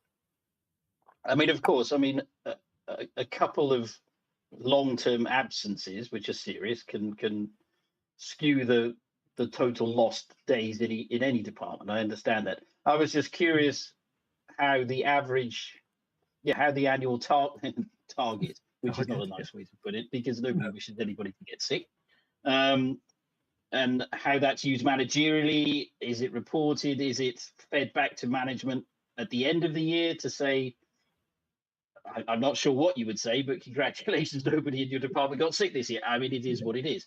But of course, when we present this as a target, it's a little bit, maybe you should change the language. I mean, it's one of those things, isn't it? That I was like, what does that actually mean? So if it's a running average going back several years, that gives it a lot more meaning to me. Thanks. Yeah, thank you. And yeah, maybe we could change the language and rather than target figure something else. But historic but, average or something like this. Yeah, exactly. Yeah. And you're quite right. When you have smaller departments with fewer FTEs and they have a long-term absence case, then straight away the sickness averages go up and there's nothing we can do. We do present to SLT on a quarterly basis as well anyway, these figures, so they're kept up to date with the absence figures quarterly, but obviously we present to Scrutiny every 6 months, and managers have monthly reports as well, and they have actually monthly priority reports. They're specifically told these are your long-term absence cases, the ones that have just hit the 4 weeks, or ones that are on 1 to 2 months, 3 to 6 months, 6 months plus. So we do a lot of work with getting that data out to the managers as well as the HR business partners, so we can manage those long-term cases. And again, thank the team again for providing that data on a regular basis to the directorates. Okay. All right. Thanks very much. Thank you. Thank you, Councillor Wood, and thank you, Laith. So not particularly scientific approach, but a bit of improvement. But okay, that's great. Do we have any other questions on sick absence now? No? That's okay. So thank you very much for that, Laith. I think if we look at the recommendations, they were simply that we consider the report. I think the only substantial recommendation that's come out of it, which is I think from Councillor Johnson, was just that where you have those midterm changes that kind of like skew the data, that you put a footnote on there to help explain why. I think that might be a recommendation for future reports, so that it's just clearer when you have got eagle-eyed councillors looking and they're thinking, well, that doesn't quite look right. So if we can have that recommendation to include that, you include that footnote change when you have got those changes midterm. And if we're happy to move, thank you, Councillor Wood, and thank you, Councillor Goodjohn. Councillor Wood, you still got your hand up. Did you want to say something else, or are you just moving that agenda item on for me? No, that's fine. That's fine. And I don't mind forwarding that one on. Thank you ever so much. Thank you. Right then, so let's move on to agenda item 7. So this is the report of the Director of Corporate Resources, summer 2026. This is our customer relations update. And I think we've got Nikki John with us tonight to take us through the report. Yes, we do. Welcome, Nikki. Hi. Thank you very much for the opportunity to provide the further update based on the reports that you've had previously. The timing for this is ideal, as I know that later on you'll be looking at the task and finish group, which is going to be focused around coming in and supporting us with looking at customer relations and ensuring that the voice of the customer is really central to what we're doing. So if it's okay with you, I was just going to share my screen because I've got a few data points that you may want to call up on later, and also just highlight some of the key points in the scrutiny paper, and then just take you through a brief outline of the report. If it's okay to share my screen, thank you. Oh, sorry. Okay, so Contact One Rail remains one of the Council's most important frontline services, and it critically provides a single route into Council services for many residents. It's important, though, to recognise there's still significant work to do to Sorry to improve stop the you, customer... Nikki. We can't see your Okay. screen yet. I just want to check that you've selected the right screen. Do you want to just try sharing it? There we go. Ah, okay. Thank you. Sorry about that. Is that working? Yeah, sorry, I do apologise. So however, it's important to recognise there's some significant work to do to improve the customer experience and reduce the pressures so that we achieve service excellence. The contact centre supports more than sort of 800 different inquiry types. It also supports telecare, out-of-hours services, our Wellbeing Matters service, and also provides wider administration functions for the organisation. Whilst that integrated model delivers significant strategic value, it's also creating complexity and some level of operational pressure. We continue to see demand levels that challenge our ability to deliver the experience we want our customers to receive. To do that, we'll need to look at what services we offer to the wider council and get a real focus on the resident experience. As I said, our performance has improved recently, but we're definitely not where we want to be. Waiting times do remain higher than we would like during peak periods of peak demand, and there are still occasions where residents experience delays or need to contact the council more than once to resolve an issue. The purpose of the work underway in our improvement programme is simply not just to answer more calls, but to work with service areas across the council to address those underlying causes of demand and use the new call insight we will have to inform service improvement across the council. By identifying proactive behaviours and opportunities for development with service areas, we'll be able to focus our calls on those with the highest needs. We've recently implemented our new telephony platform, and that new tech gives us some significant opportunities to simplify the call handling process, consider new channels, and, as I said earlier, get much deeper insight into the reason for our contacts. We know that our digital services are already making a substantial contribution. Last calendar year, we delivered 190,000 transactions online, and our residents are really satisfied with that averaging a 4.3 out of 5 in terms of their feedback. So our 95 in 5 programme, so respond to 95% of our calls within 5 minutes, has been established and prioritised as part of the reshaping programme, not just as a telephony target, but as an enabler of a focus on customer experience across the organisation.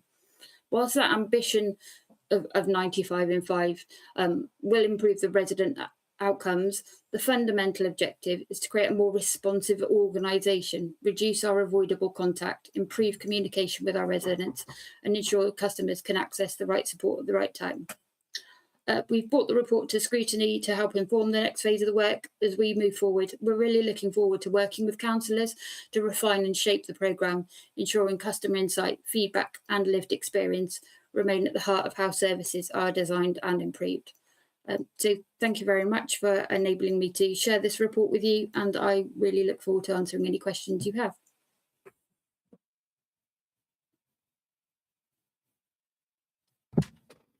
Thank you very much, Nikki, for that. I think before we get going, I just wanted to ask you a few quick questions.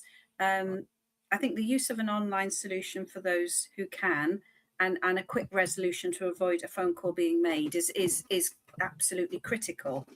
I know you're designing the digital solution around people and our residents, which again is really important. We can get lost in data and numbers, but we have to keep, don't we, bringing it back to who it's for, and that's our people. I'm aware that there are so many things that individuals can report now online, and it's quite easy to do so. But I am not sure how well advertised that is, if we've had a proper comms strategy on making sure everybody knows, and that they get that satisfaction at the point of doing it, so they don't ring you up just to make sure it's gone through or something as bizarre as that. So so my question is, what comms are we going to put in place to make sure that we get people to use the online solution and they know how to? And are we considering in the design of this that they will get that satisfaction at that point, rather so they don't have to ring you, or, you know, if you know what I'm saying. Thank you. Absolutely. So I think historically we've kept almost going, we should campaign soon, but we'll just do this. I think it's a really important point. Actually, one of my colleagues literally half an hour ago sent me a copy of the new screens for our portal. So when you log into our service reporting, it's kind of advertising some of those services. I think there's that wider piece around making sure that our customers are really clear about what is available, and highlighting that. And our plan is we want to do a little bit more focus over the next sort of 8 weeks, and then we're going to be working with our campaign comms colleagues on a campaign to really raise the awareness across our resident groups. I think in terms of that satisfaction piece, not satisfaction, the awareness and being really, really clear about setting customer expectations. It's a piece of work that we're constantly working on. So we've been, over the last 2 years, we've put somewhere in the region of 130 services online. And we're now going back and looking at what the success rate of those is, because as you said, it's really, really important that it's not just to report, but also to get the updates. And there are times where that process goes in and then our colleagues in other service areas have to update it separately, and that may mean that they don't do that, and that doesn't therefore complete the loop that we had designed. So it's definitely something we're working on continuously, and a lot of the insight that we're starting to gather is showing the importance of that and really highlighting it for our service design team. Thank you. That's a really helpful response. Councillor Carroll, would you like to ask Nikki a question on this? Thank you. Yes, thank you, Chair, and thank you, Nikki, for the update and the presentation. I'm going to focus my question on response times and action that's being taken to integrate the system so that those inquiries, particularly those that are registered online, can be passed to the relevant directorate in real time, and that action can be taken as and where appropriate. To give an example, in my ward of Landock, parking is a big and serious issue. The reason for that is we have Landock Hospital, a large institution which has its own issues with parking capacity within the community, located within the community. That then leads to pressures on on-street parking capacity within residential areas, and it also leads to people parking in dangerous locations. I'll give an example at the top of Landock Hill in the junction with Penland Road.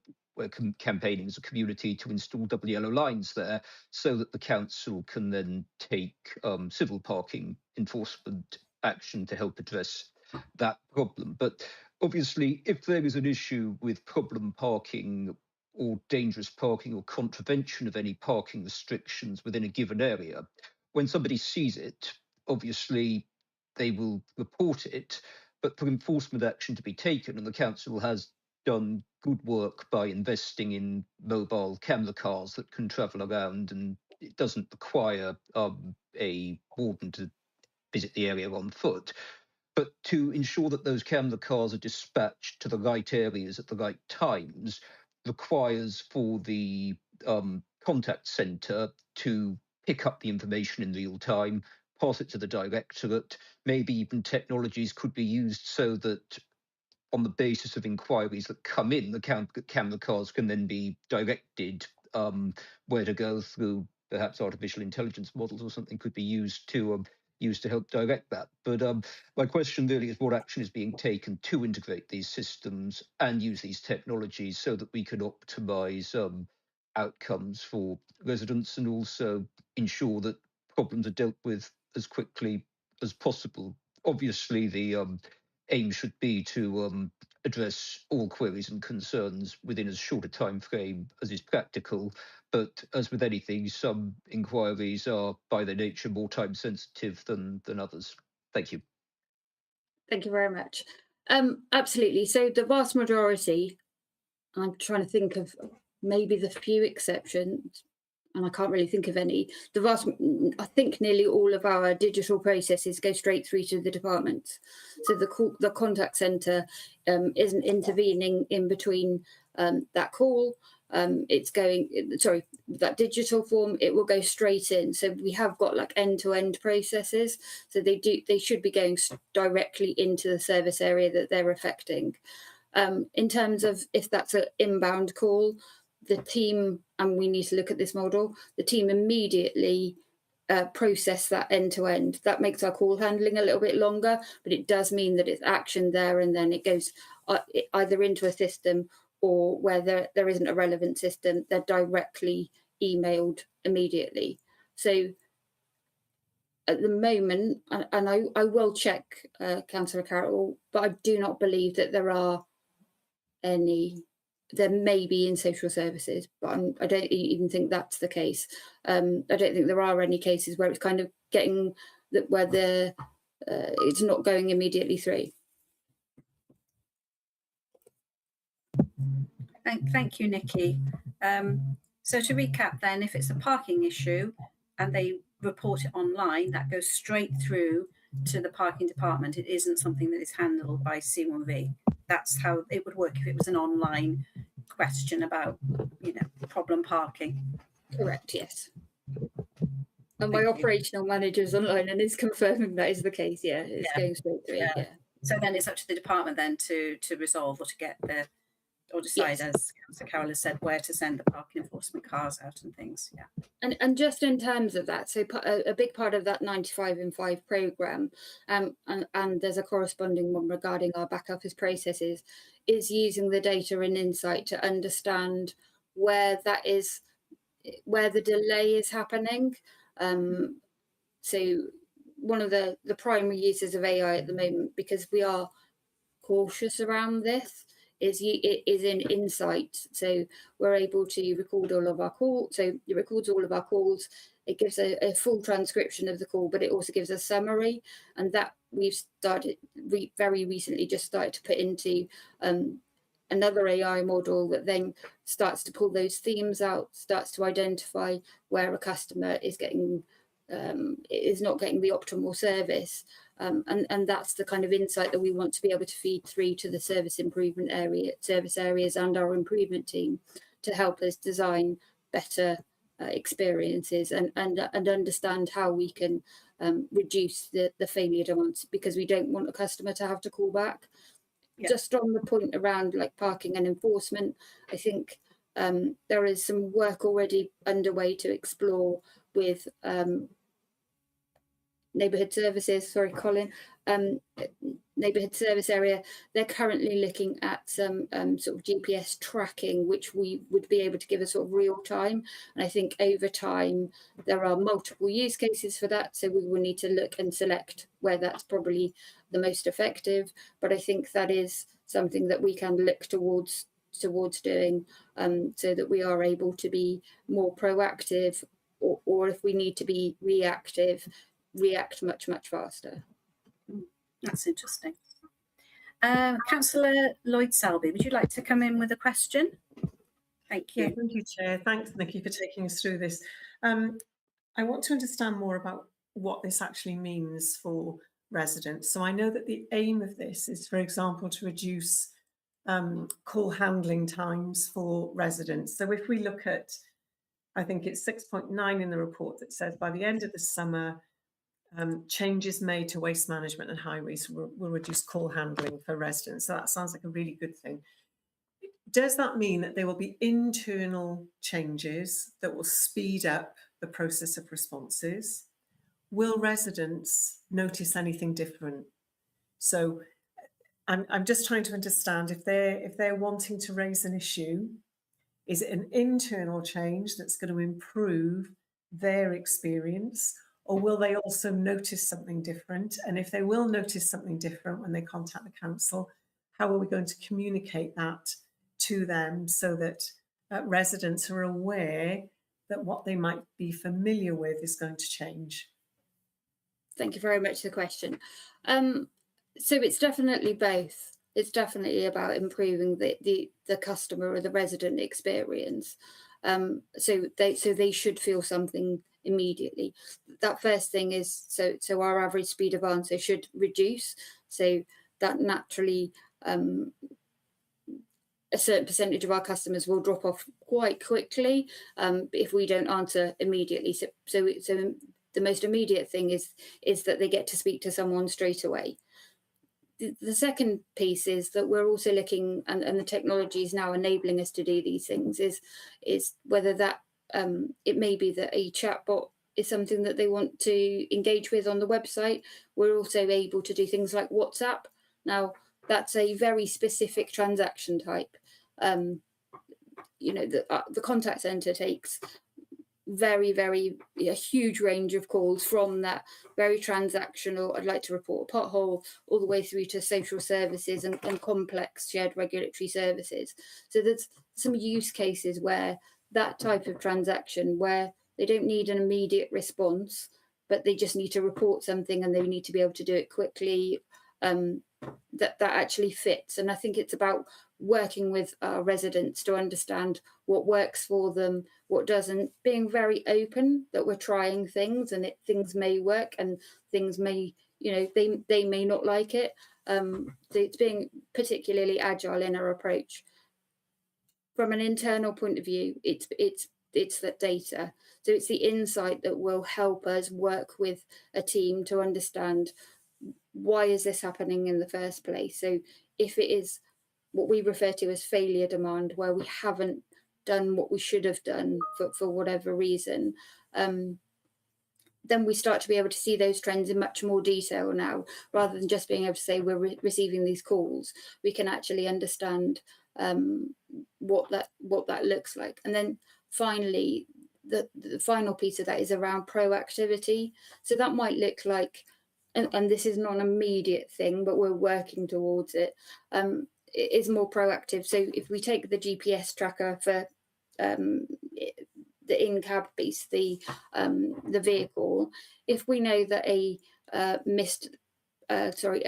waste collection vehicle has been unable to go to the high street in time, we should be able to proactively communicate with our customers saying, really sorry, we weren't able to get to you today.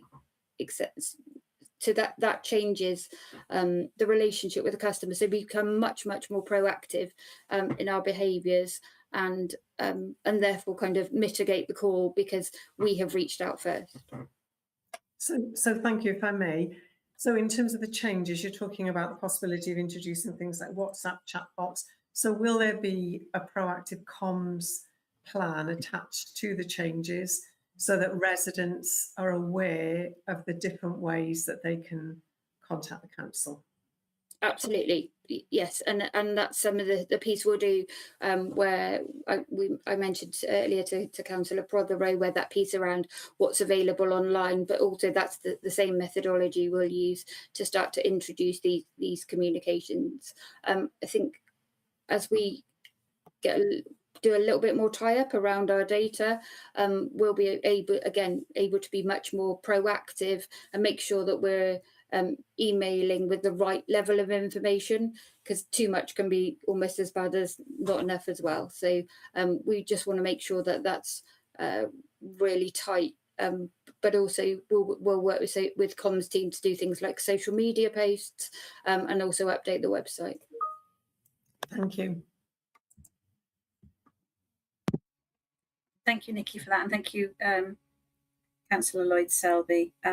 It would be a really good step forward if we could have that real-time information that we can share, even as you just said, with things like waste collections.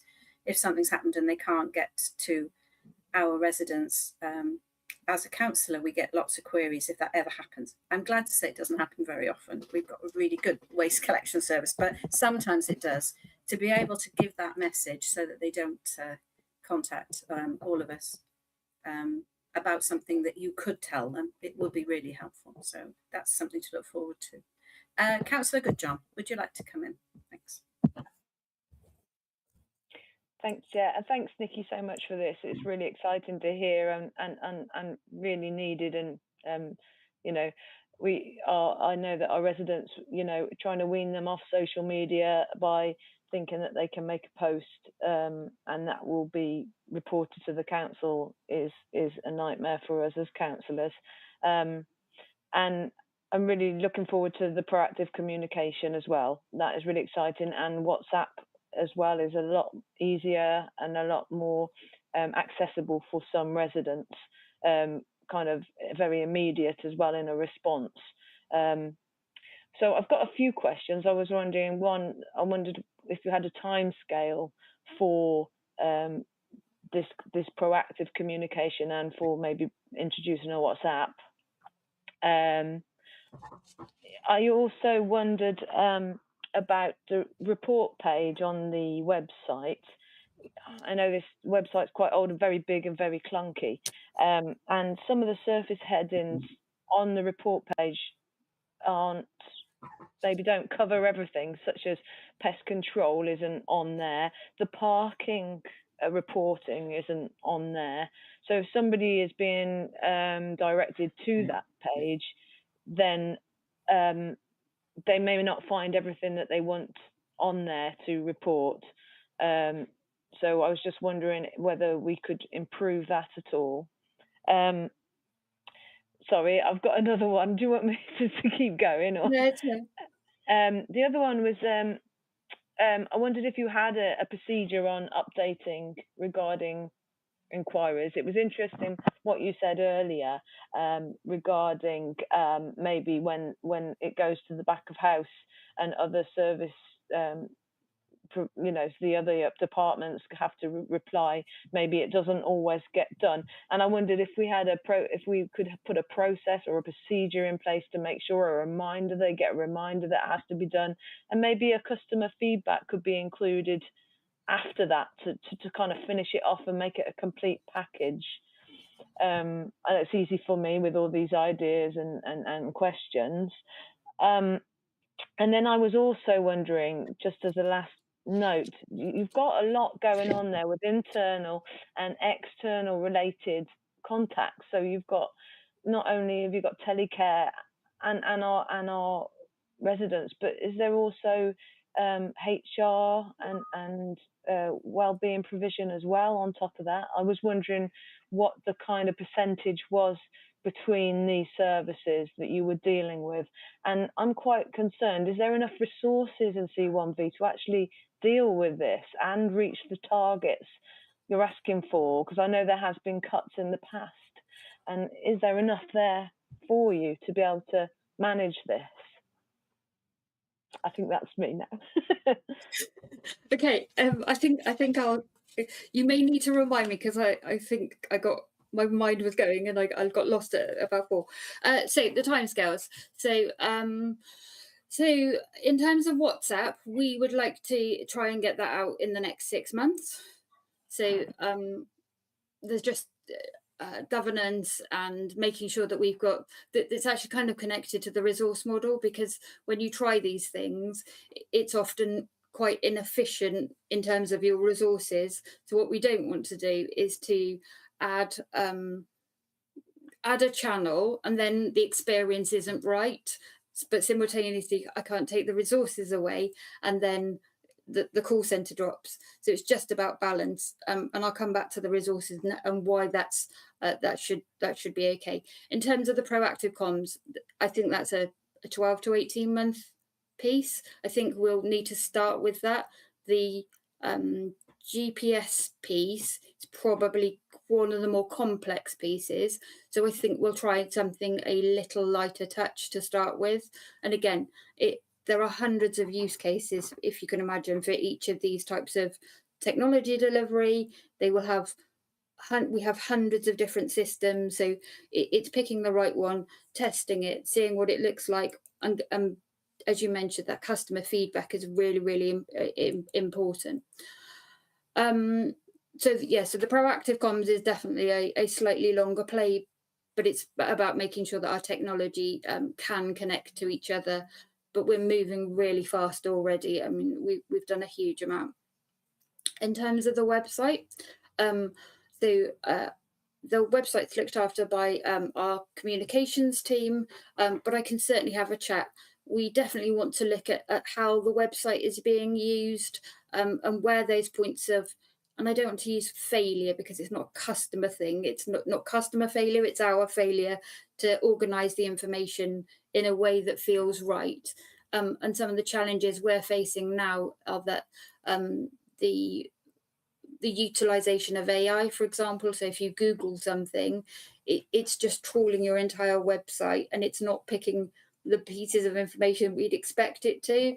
So there's quite a big piece that we need to think about, the investment required to update the website. But if I can capture that information from you regarding those particular points, I'll certainly have a chat with the comms team. On the back office processes, so currently the processes are, and this kind of talks to the staff resiliency and some of the pieces we're doing to try and make our call centre, our customer service representatives' lives a little easier. But those processes are almost requested by the service area. So one might want us to put it on a system, one might want us to put it on a system and email them and send it to a printer, one might want a Teams message. So what that means is that insight about where the information is going and its follow-up has historically been incredibly difficult to track. That information isn't centralised. Our new tech process and some of the pieces of work we're designing, and this should be out in the next 8 to 10 weeks for us to start to identify how we use the data, is to channel it all through a single point and then use some back office automation to send it out to its relevant service areas. But importantly, that gives us the insight as to what is being requested and when, and also track that then back to the call.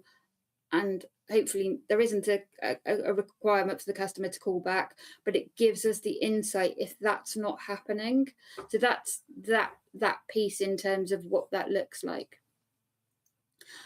Customer feedback is really, really, really important, and we suppress some of our customer feedback mechanics because we were firing a customer feedback request when a customer had done something digitally, and it was almost like, what was the experience look like before that may have been resolved? So it was almost going too quickly. It's what we're looking to do very, very quickly is put back in the contact, then an immediate opportunity for the resident to provide feedback on the call experience, because they're kind of two different things. There's the call experience and that broader customer effort, so the resident effort to get their problem resolved. And we want to be able to capture both.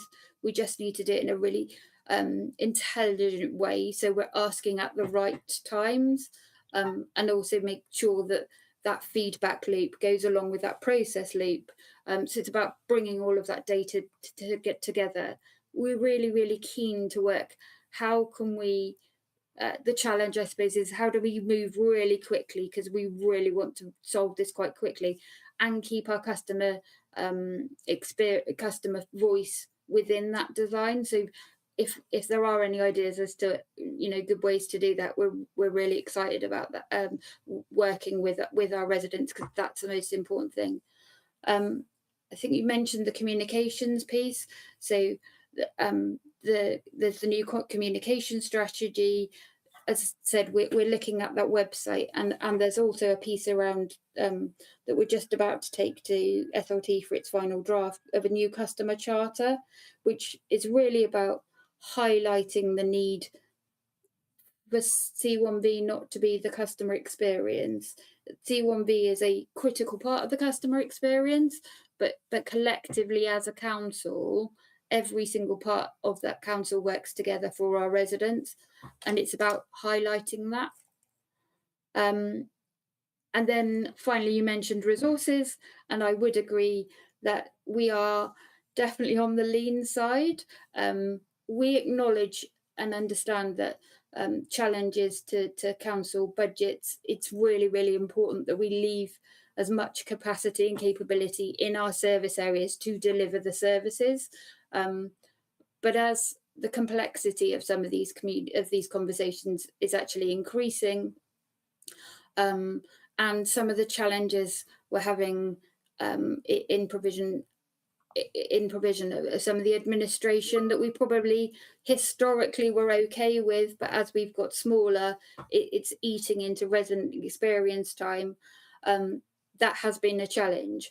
As an organisation, we've committed to providing resource for us for a relatively short period of time. So we're hiring some one-year temporary roles, and the idea is to understand how much pressure we can take off through technology, through improved performance management, through working with our colleagues to understand how we support their resilience and support their well-being.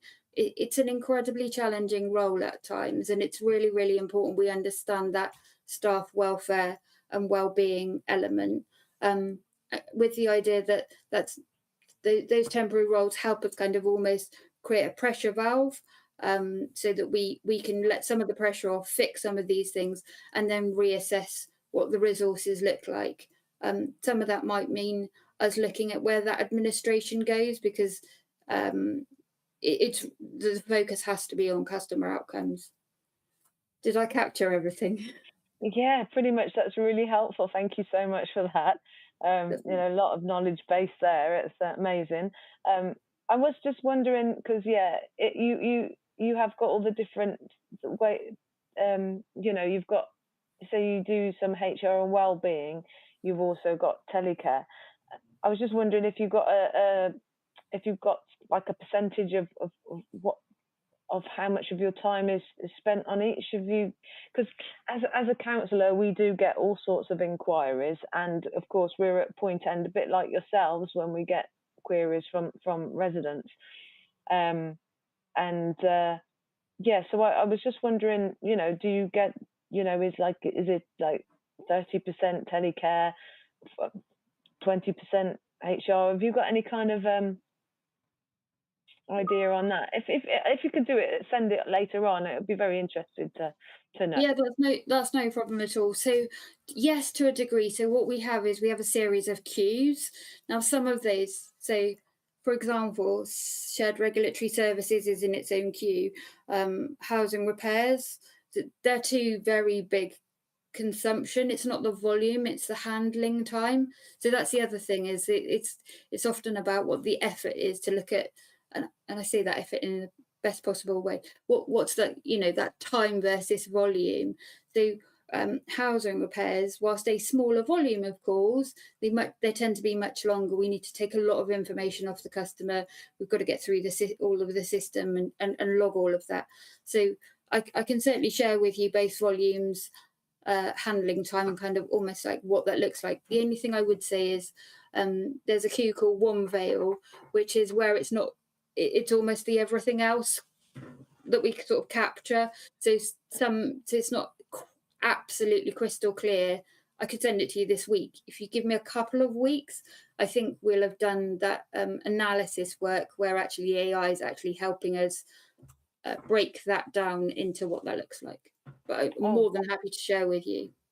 That's brilliant. Thank you, again. Maybe we'll look at this in the task and finish as well, so it might be relevant. But thank you so much. You do so much. I can't believe it. And then also you've got housing, and then you keep mentioning things that I'm like, oh wow, you deal with that as well. So well done, and thank you so much. Yeah, no problem at all. Thank you very much. And just to clarify, we don't take HR calls, so we are really we are communicating with the team. I mean, we will take the odd I don't know the number for payroll or what have you, but we are really focused on our communicating regularly with our colleagues to make sure that C1V stays focused on resident delivery. Thank you, Nikki. And as you can see, there's an awful lot of interest from our councillors, which is good because we're hoping to talk about task and finish in the next agenda item, and that will be very appropriate, the kind of the work they'll be looking at. Councillor Wood, I can see you've had your hand up patiently. Please come in with your questions. Yeah, I just have a quick question. Thank you, Chair. Good evening, Nikki. I understand we've coined the phrase now 95 and 5, but 5 minutes is still a long time to be on hold. I know it may not sound like a long time in reality, but if people are busy and people are running around, I've called a few times and I must say I've got through quite quickly, so I can't personally complain. But if the average is 4 minutes and 59, which we're aiming for in 95, what resource do you need, or what do you have the resource available or a plan to? I'm not saying we want to go to 93 and 3, but I think we need to. I understand, first of all, with the explanation, or the idea is that, of course, if we solve the problem, it's of equal or greater importance than how long somebody may be on hold. I can appreciate that, but 5 minutes is still quite a long time. Is there a target for? Is there a plan in 2028 or 2029 to get this down to 2.5 minutes or 3 minutes or 1 minute? So I think there's a couple of things there. First of all, thank you for the question. First of all, one of the most recent developments and the features we've just released is actually something called callback in queue. So you're presented with the option to hold your position in the call, and we'll call you. So at the time that we were due to call, that we would have taken the call in any case. So if there is an extended period of waiting, or I think I'll have to check. I do apologise. Off the top of my head, I can't think what time it's set to, but it does allow you to put the phone down, and our CSR, our call handler calls back. They don't need to do that manually. That's an improvement in itself. That's itself. So yeah, that's been a really good improvement. I think that queue piece as well. So we are taking a really cautious approach with AI. So we're very aware that a lot of people have had negative experiences. I mean, I have. I'm having to deal with a particular problem at the moment on behalf of my son, and I've got caught in chatbot loops, and it's really frustrating. So we are trying to understand how we use it really intelligently and carefully. Some of that might be just taking information off the customer as they're queuing. So although it's not, although we want to get to them as quickly as possible, actually getting that information off them means that everything's up in front of the call handler. We're able to respond much more quickly. So I think I agree 5 minutes does still feel like a long time. I think it's a financial challenge for the organisation to keep our resident services fully funded. And as we all know, we're under a challenge to make sure that we're as efficient as possible. I think it's an opportunity for us to discuss what good looks like. I'm an ambitious girl, so I will go harder. But yeah, you know, this. You know, I understand it all. Well, I understand it. The mechanics of call centers, I'm no expert in, but yeah, it's a metric. We have a metric to aim for. If we hit it, we'll move on next year with another metric and see if we can improve it. And it just needs it's just one of those constant service improvements that we need to change. And I'm not saying that some people aren't able to hang for 5 minutes. I get it. Some people are more than determined enough to do it, but it's the way the world is these days, and we don't want people hanging up. And if you can call them back, that's a great improvement. It has it's not a rare thing on customer service phone lines to leave your phone number and they'll call you back, and that's much more convenient. Okay. Anyway, thanks very much. No problem at all. Thank you. Thank you, Councillor Wood. And I think, Nikki, as you said, we're on a journey with this one, aren't we? This is a journey, and yeah. So the for the first year, we're looking at that 95 in 5, but then it might come down. I'm sure you'll hit it. Right. Oh, Councillor Wood, do you want to come back in? You've got your hand up still. Or is that a legacy hand? Legacy hand again, my mistake, sorry. Oh, that's okay. Don't you worry, that's fine. Councillor Johnson, please come in. Thank you.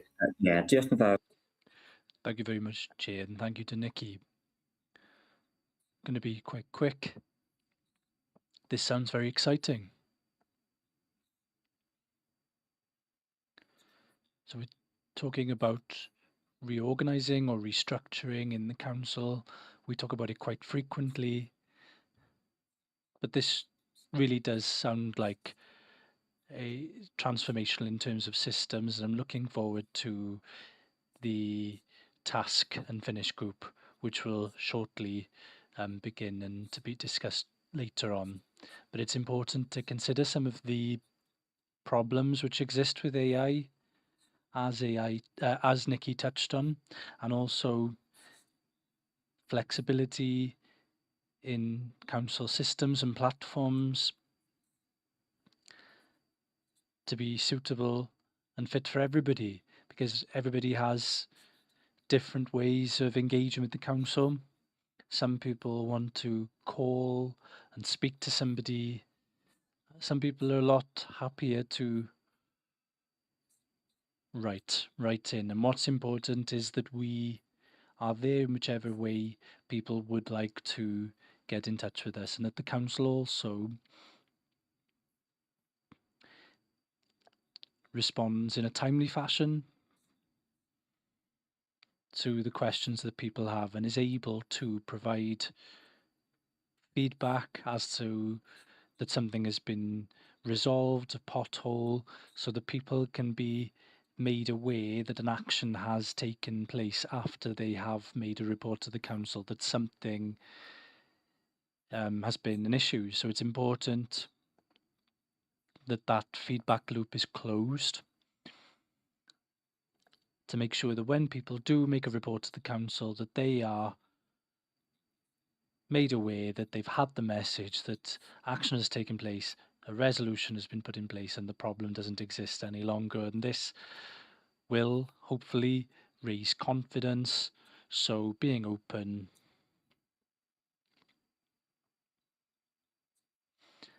and reactive to the needs of people. I think this will be greatly helpful, and this is in a context where, as a member of the council, we've heard of the challenges with the call centre for a number of years.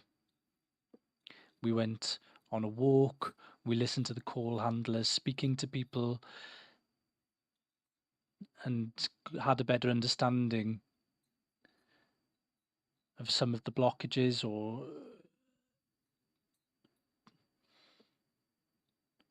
and the issues that people were responding to. So looking forward to the task and finish and how we can address these improvements. So yes, looking forward.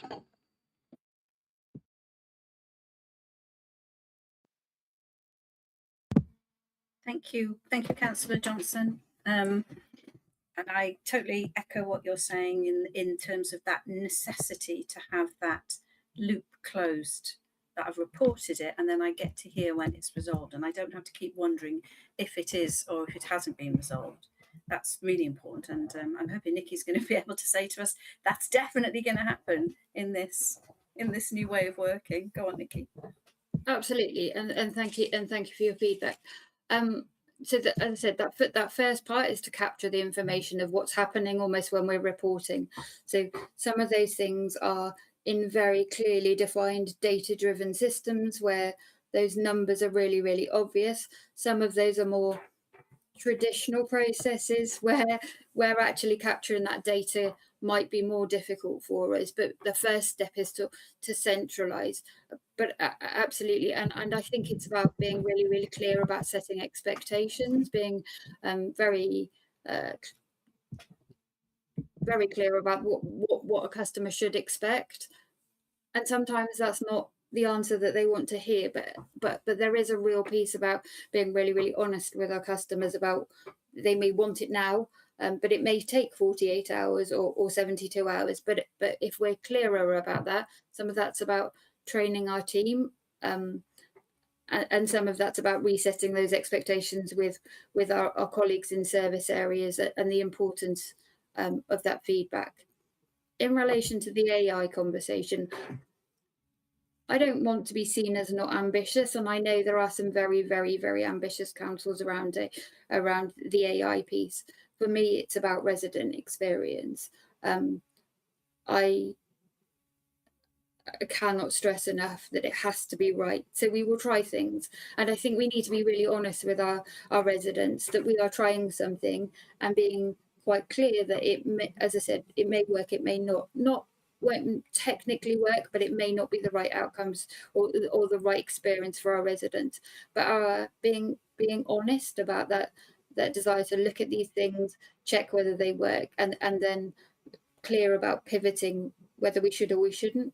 I think a really important part of what you mentioned was the breadth of how our residents engage with us. And I think this is an opportunity where some of the data work we're doing and tying some of these systems together, and some of it's challenging because it requires an investment profile that's not immediately visible, but it's about pulling these data sources together or these knowledge bases together. Allows us to design potentially some really revolutionary, sorry, my apologies, but real transformation in terms of the way we deliver services. So it's as important for us to think as we're starting to redesign, and obviously the challenge right in front of us is the call handling time, but really important for us is to think about how we inform reshaping of services in a genuinely transformational way. How can we be in place better? How can we provide information to our colleagues in the hubs or our youth worker to be able to give them the right level of information, but to be able to serve our residents as a resident, as somebody with with a challenge and not having to deal with multiple departments. And that was the ethos of the contact centre. And now some of that technology, if we harness it in the right way, allows us to deliver a new way of delivering those resident services. But need to fix the call centre first. But it's all part of that ecosystem. It's all part of that architecture is fundamentally the same. It's about putting the right information. It's about giving us the right insight and allowing our customers to feedback on those things so that we can design for the future. Thank you, Nikki. Enough. No, and I know. And listen, it's the AI revolution. We know that, and probably it'll be worked if we use it in a good way. The customer won't even realise it, but they will get the service that they hope for, won't they? The leader has a hand up, so Councillor Burnett, I'll bring you in to finish off on this one. Thank you.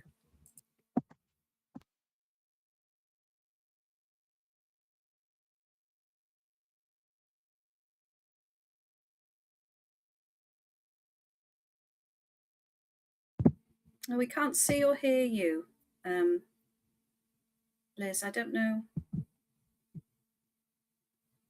if it's just me. I can't see you and I can't hear you anyway. Oh, she's gone. We'll give her 2 minutes. She might be trying to come in again, Reese, yeah? Yeah, sometimes it can help if you leave and rejoin, and just take a look and just make sure that your camera and microphone aren't turned off, because even when you press the request to speak button, if those buttons are red to the right of it, you'll come on screen in the black square there. So just worth checking those. But yeah, leaving the meeting and rejoining sometimes helps.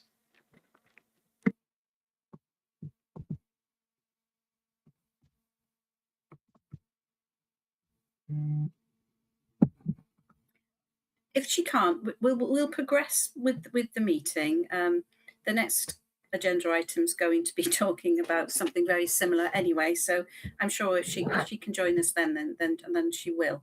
So thank you everybody for that very interesting debate, and thank you, Nikki, for all of your questions. You've certainly you've got your badge now. You've come to us and you've managed to stand the test. So thank you ever so much for that. The recommendation was this was a report for noting, everybody. So we've indeed noted it. I think what we would like, though, from you, Nikki, we would love to hear from you again. Yes, of course, we're going to have the task and finish group, which is going to be looking at a lot of these improvements. But as we are in our last year of this administration, if we can ask you to come back March next year, which will be our last meeting, to just give us an update on how things have gone, I think that will be really good. Hopefully everybody else is happy with that recommendation. Oh, I think I've got Councillor Burnett. Yes, Leader, do you want to quickly say something before I ask to move? Oh, there she is. Excellent. My webcam played up, so I had to go back onto my one on my laptop. I just wanted to say I'm so proud to have Nikki within my portfolio. In fact, all the people that we've had this evening. Years ago, Nikki said to me, we need to know what awesome looks like. I think she's demonstrated what she means tonight. But I think the other thing that we didn't use tonight, because, you know, as an organisation, we want to be the best we can be. And we've got an awful lot of people in the organisation that are working so hard to make that happen. Nikki is one of those, and Nikki's team, a very small team who are doing some fabulous stuff. And hopefully you'll see that as you go forward with your task and finish group. But I think the other thing that you've probably seen through some communications is this whole mantra of no wrong door. So a call might take a bit longer, because if somebody calls in for one particular problem and our call centre staff actually suspect that maybe we could provide some support in a different area of their life, maybe they're an unpaid carer and they've called in about something, and in the conversation, maybe they're struggling. Our remit now is that we will put them in touch with those people. So I just want to take just 2 minutes just to say how amazingly proud I am with all the teams that have spoken tonight, and hopefully really look forward to what you're going to discover with the task and finish group. Thank you, Chair, for letting me come back in. Thank you, Leader. I'll just go back then to the recommendation quickly. So we have noted the contents of this report, and we are hoping to receive a further report at the end of the municipal year, March 27, so that we can see the progress against all of the targets and all of the things that that hopefully we'll be able to achieve. So can I have a hand to move then to the next agenda item, committee? Thank you. Thank you both, good Johns. Thank you for that. Marvellous. Right then, let's move on swiftly. We're now at agenda item 8.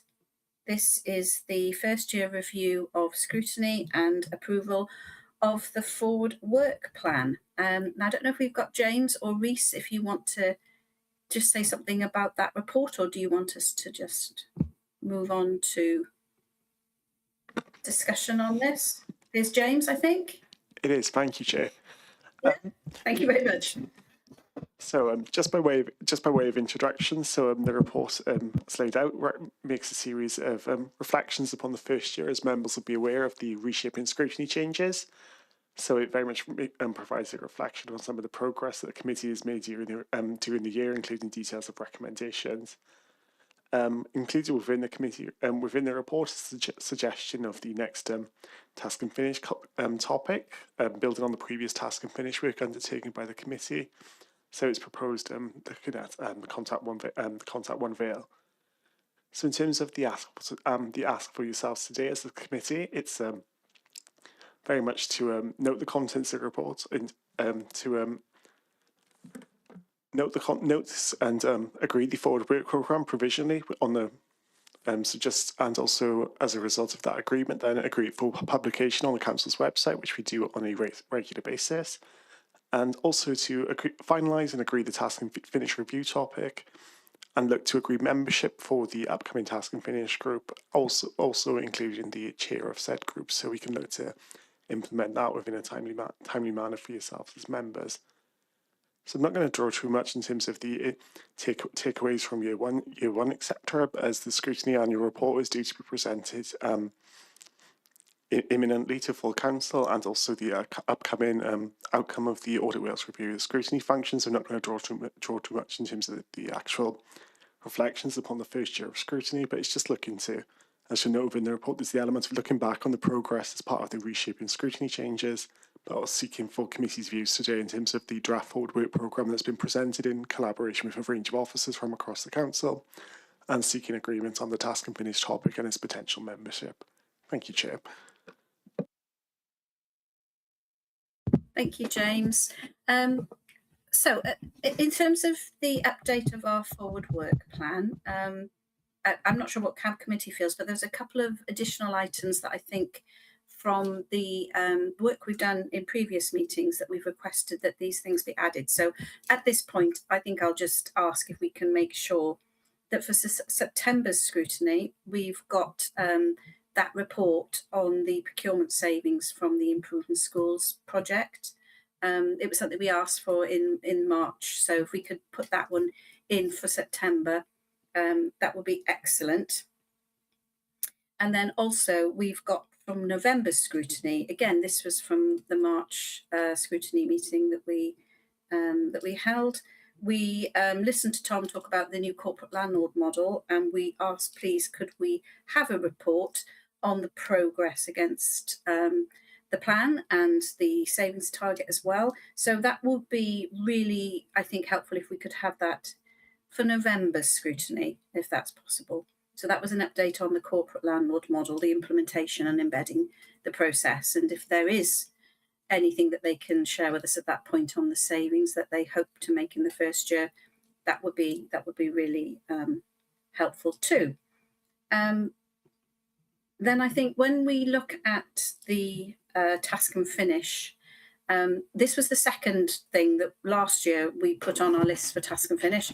We had that really successful handling misinformation, disinformation project that came up with some really good, robust recommendations, all of which I think and this is only because we will review it when the risk register is reviewed, and that was putting it on the risk register.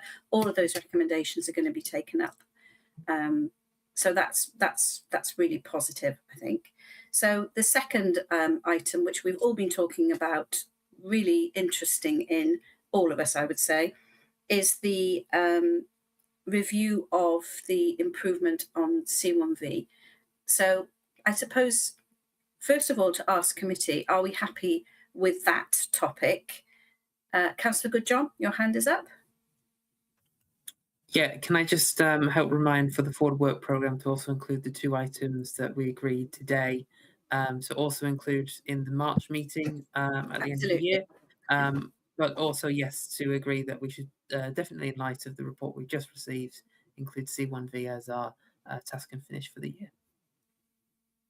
Yes, thank you for reminding me, Ewan. Obviously, the things that we've recommended for today through our meeting, they would also need to go on the forward work plan for March next year. So please make sure, if we can make sure those are included. Right, do we need to go for a vote on the acceptance of the task and finish project that we're going to go with, or are we all happy? If you're happy, then we can just hand to move on that one, and then we'll just talk about membership. Councillor Goodjohns, yes, that's lovely, fine. So we're moving now to the membership. So committee, can we just talk about who would like to be involved in this task and finish group? I'm happy to just, if you want to put your hand up now to say yes, you would like to be involved in it, because I would like as many of you to, because this is an interesting topic, and I know from the debate we've just had, lots of people are interested in. So I can see Councillor Emma Goodjohn, Councillor Jane Norman, Councillor Ewan Goodjohn, Councillor Ian Johnson. Is there anyone else then that would like to be involved in this task and finish? I've got, we had an apology from Councillor Sam Campbell. She couldn't be here tonight, but she did want us to know that she would like to be involved in this task and finish group. So if we can make sure, Reese, that Sam Campbell is also involved because she would like to be. So that's 1, 2, 3, 4, that's 5 of us. Is there anybody else who would like to? I think we say, I think 6 members is the figure normally. Is that right, James? Would you like to provide us with some guidance on that one? There is no formal set number for the number of members for the task and finish group, but 5 should provide a sufficient number to provide a range of views to help shape that work. Okay. I'll tell you what we'll do. We'll leave this slightly open because I am, it's been a long meeting and here I am now holding everybody up against the wall going, please, would you like to be in this? You might want to think about it. You might want to come back to us. We've got 5 very willing participants. And if another person would like to join, that's absolutely fine too. I think what we will need to do then is to agree a date for our first meeting. James, can we do that offline or do you want us to agree a date here and now? Because we don't have very long in which to make a difference with this task and finish. If it's okay, Chair, I'd like to agree that offline, if it's okay, just it's quite a challenge in terms of members' availability, etc. So I know we're going to just say okay. Yeah. We'll do that then. So so members, we'll let you know in the next couple of weeks when we can do this, and obviously, Councillor Johnson.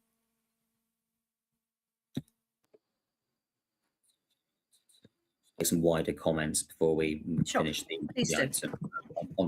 Yeah, just a point. If I do a point, J. Hoshoff and 9. There's a couple of general points I'd like to make about this report. One is, just for the record, to note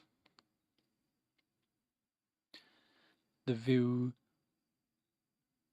of councillors in relation to the changes in relation to scrutiny. So just want to note that this forms part of the report.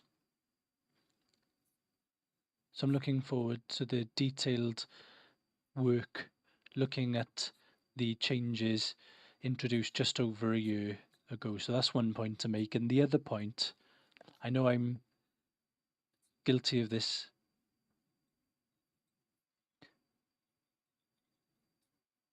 but there's some heavier meetings on the agenda, or the agenda is sometimes heavier.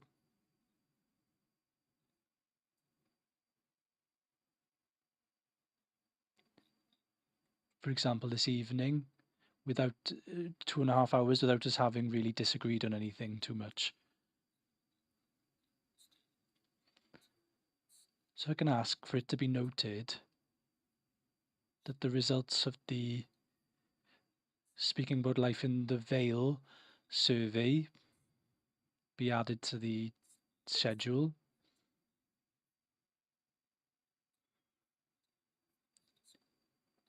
And an idea of when this can be expected. Can this be anticipated earlier in the year or a little bit later? Is there a reason that this hasn't been arranged yet? So that's my main question. And I'm happy to participate in the task and finish group work. I'm looking forward to that work. Thank you.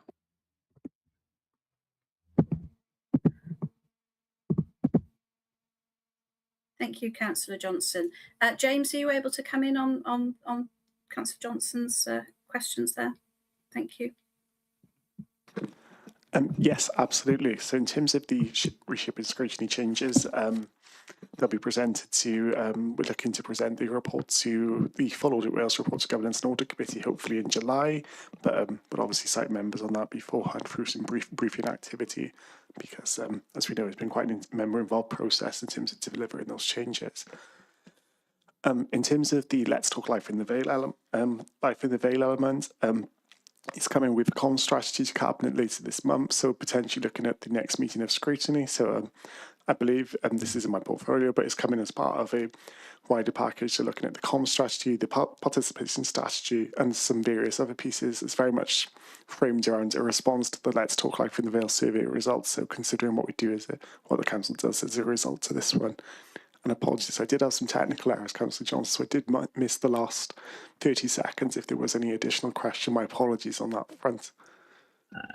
Didn't question, but No real question. Just looking forward to the task and finish group work, which was ahead. That he didn't question. So no question.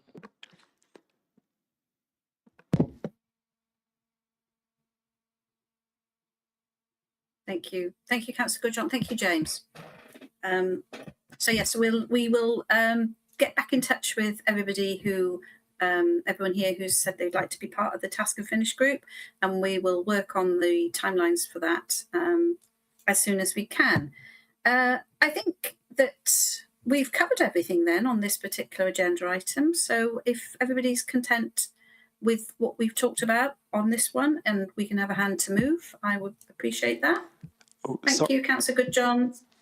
And James, so you've come back in. Sorry to come in, Chair. I just wondered if it's possible also to nominate a chair for the task and finish group tonight, if possible, please. You'd like to do that now? No problem. If possible, please, that would be much appreciated. Apologies, members, for delaying the meeting further. No, that's absolutely fine.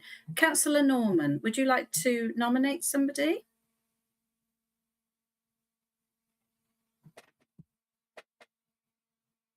I can't. Yeah, we can't hear you.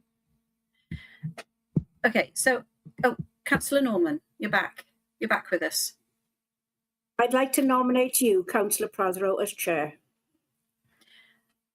Okay, that's very, very kind of you. Am I able to nominate somebody myself as well? Because I would like to nominate Councillor Emma Goodjohn, who clearly from the questions tonight, she has a real passion and interest, and she's already digging deep with the questions that she's put to Nikki. So I think she'd be a really good chair to have as well. Councillor Johnson. I'm happy to second Councillor Emma Goodjohn. I don't know whether Councillor Prothero wants to be on this committee. Thank you. So we've had a nomination for me, but that hasn't been seconded. So thank you ever so much, Councillor Norman. And we've had a seconded nomination for Councillor Emma Goodjohn. So can we say, Councillor Emma Goodjohn, you've got the job. Thank you ever so much. Okay. Right. So can we leave the vice chair decision for the first meeting? Would that be okay, James? Yeah, absolutely. And thank you for nominating the chair. Have I done enough today for you? Thank you. You have, yes. Thank you very Chair. much. Excellent. Okay. Well, I hope, Councillor Goodjohn, you're okay with that. We put you on the spot there a little bit, but yeah. Let's finish this session off then. So our recommendations were that we add a couple of items onto our forward work plan, as we've discussed, James. And we've agreed the topic for our task and finish group. We've agreed the membership, and we have nominated and agreed our chair for this very important task. So that's great. Thank you, everybody. If I can have a hand to move now. Thank you, Councillor Goodjohn, both of you. That's super. So let's move then on to the last agenda item, which is agenda item 9. Any items which the chair's decided are urgent. Part 1, we don't have any. Part 2 then, the public and press exclusion bit. We don't have any urgent items on that one either. And we have, at this point now then, just to say that we can agree the date of our next meeting, which we already know is the 8th of July. So it's a little bit closer, a month away. And I just want to say to you all, thank you very much for your participation, for your patience, for all of your questions. It's been a really good, robust debate tonight, I think. And thank you, officers, for your support and coming ready and prepared for us. So good night, everybody, and we'll see you next time. Thank you.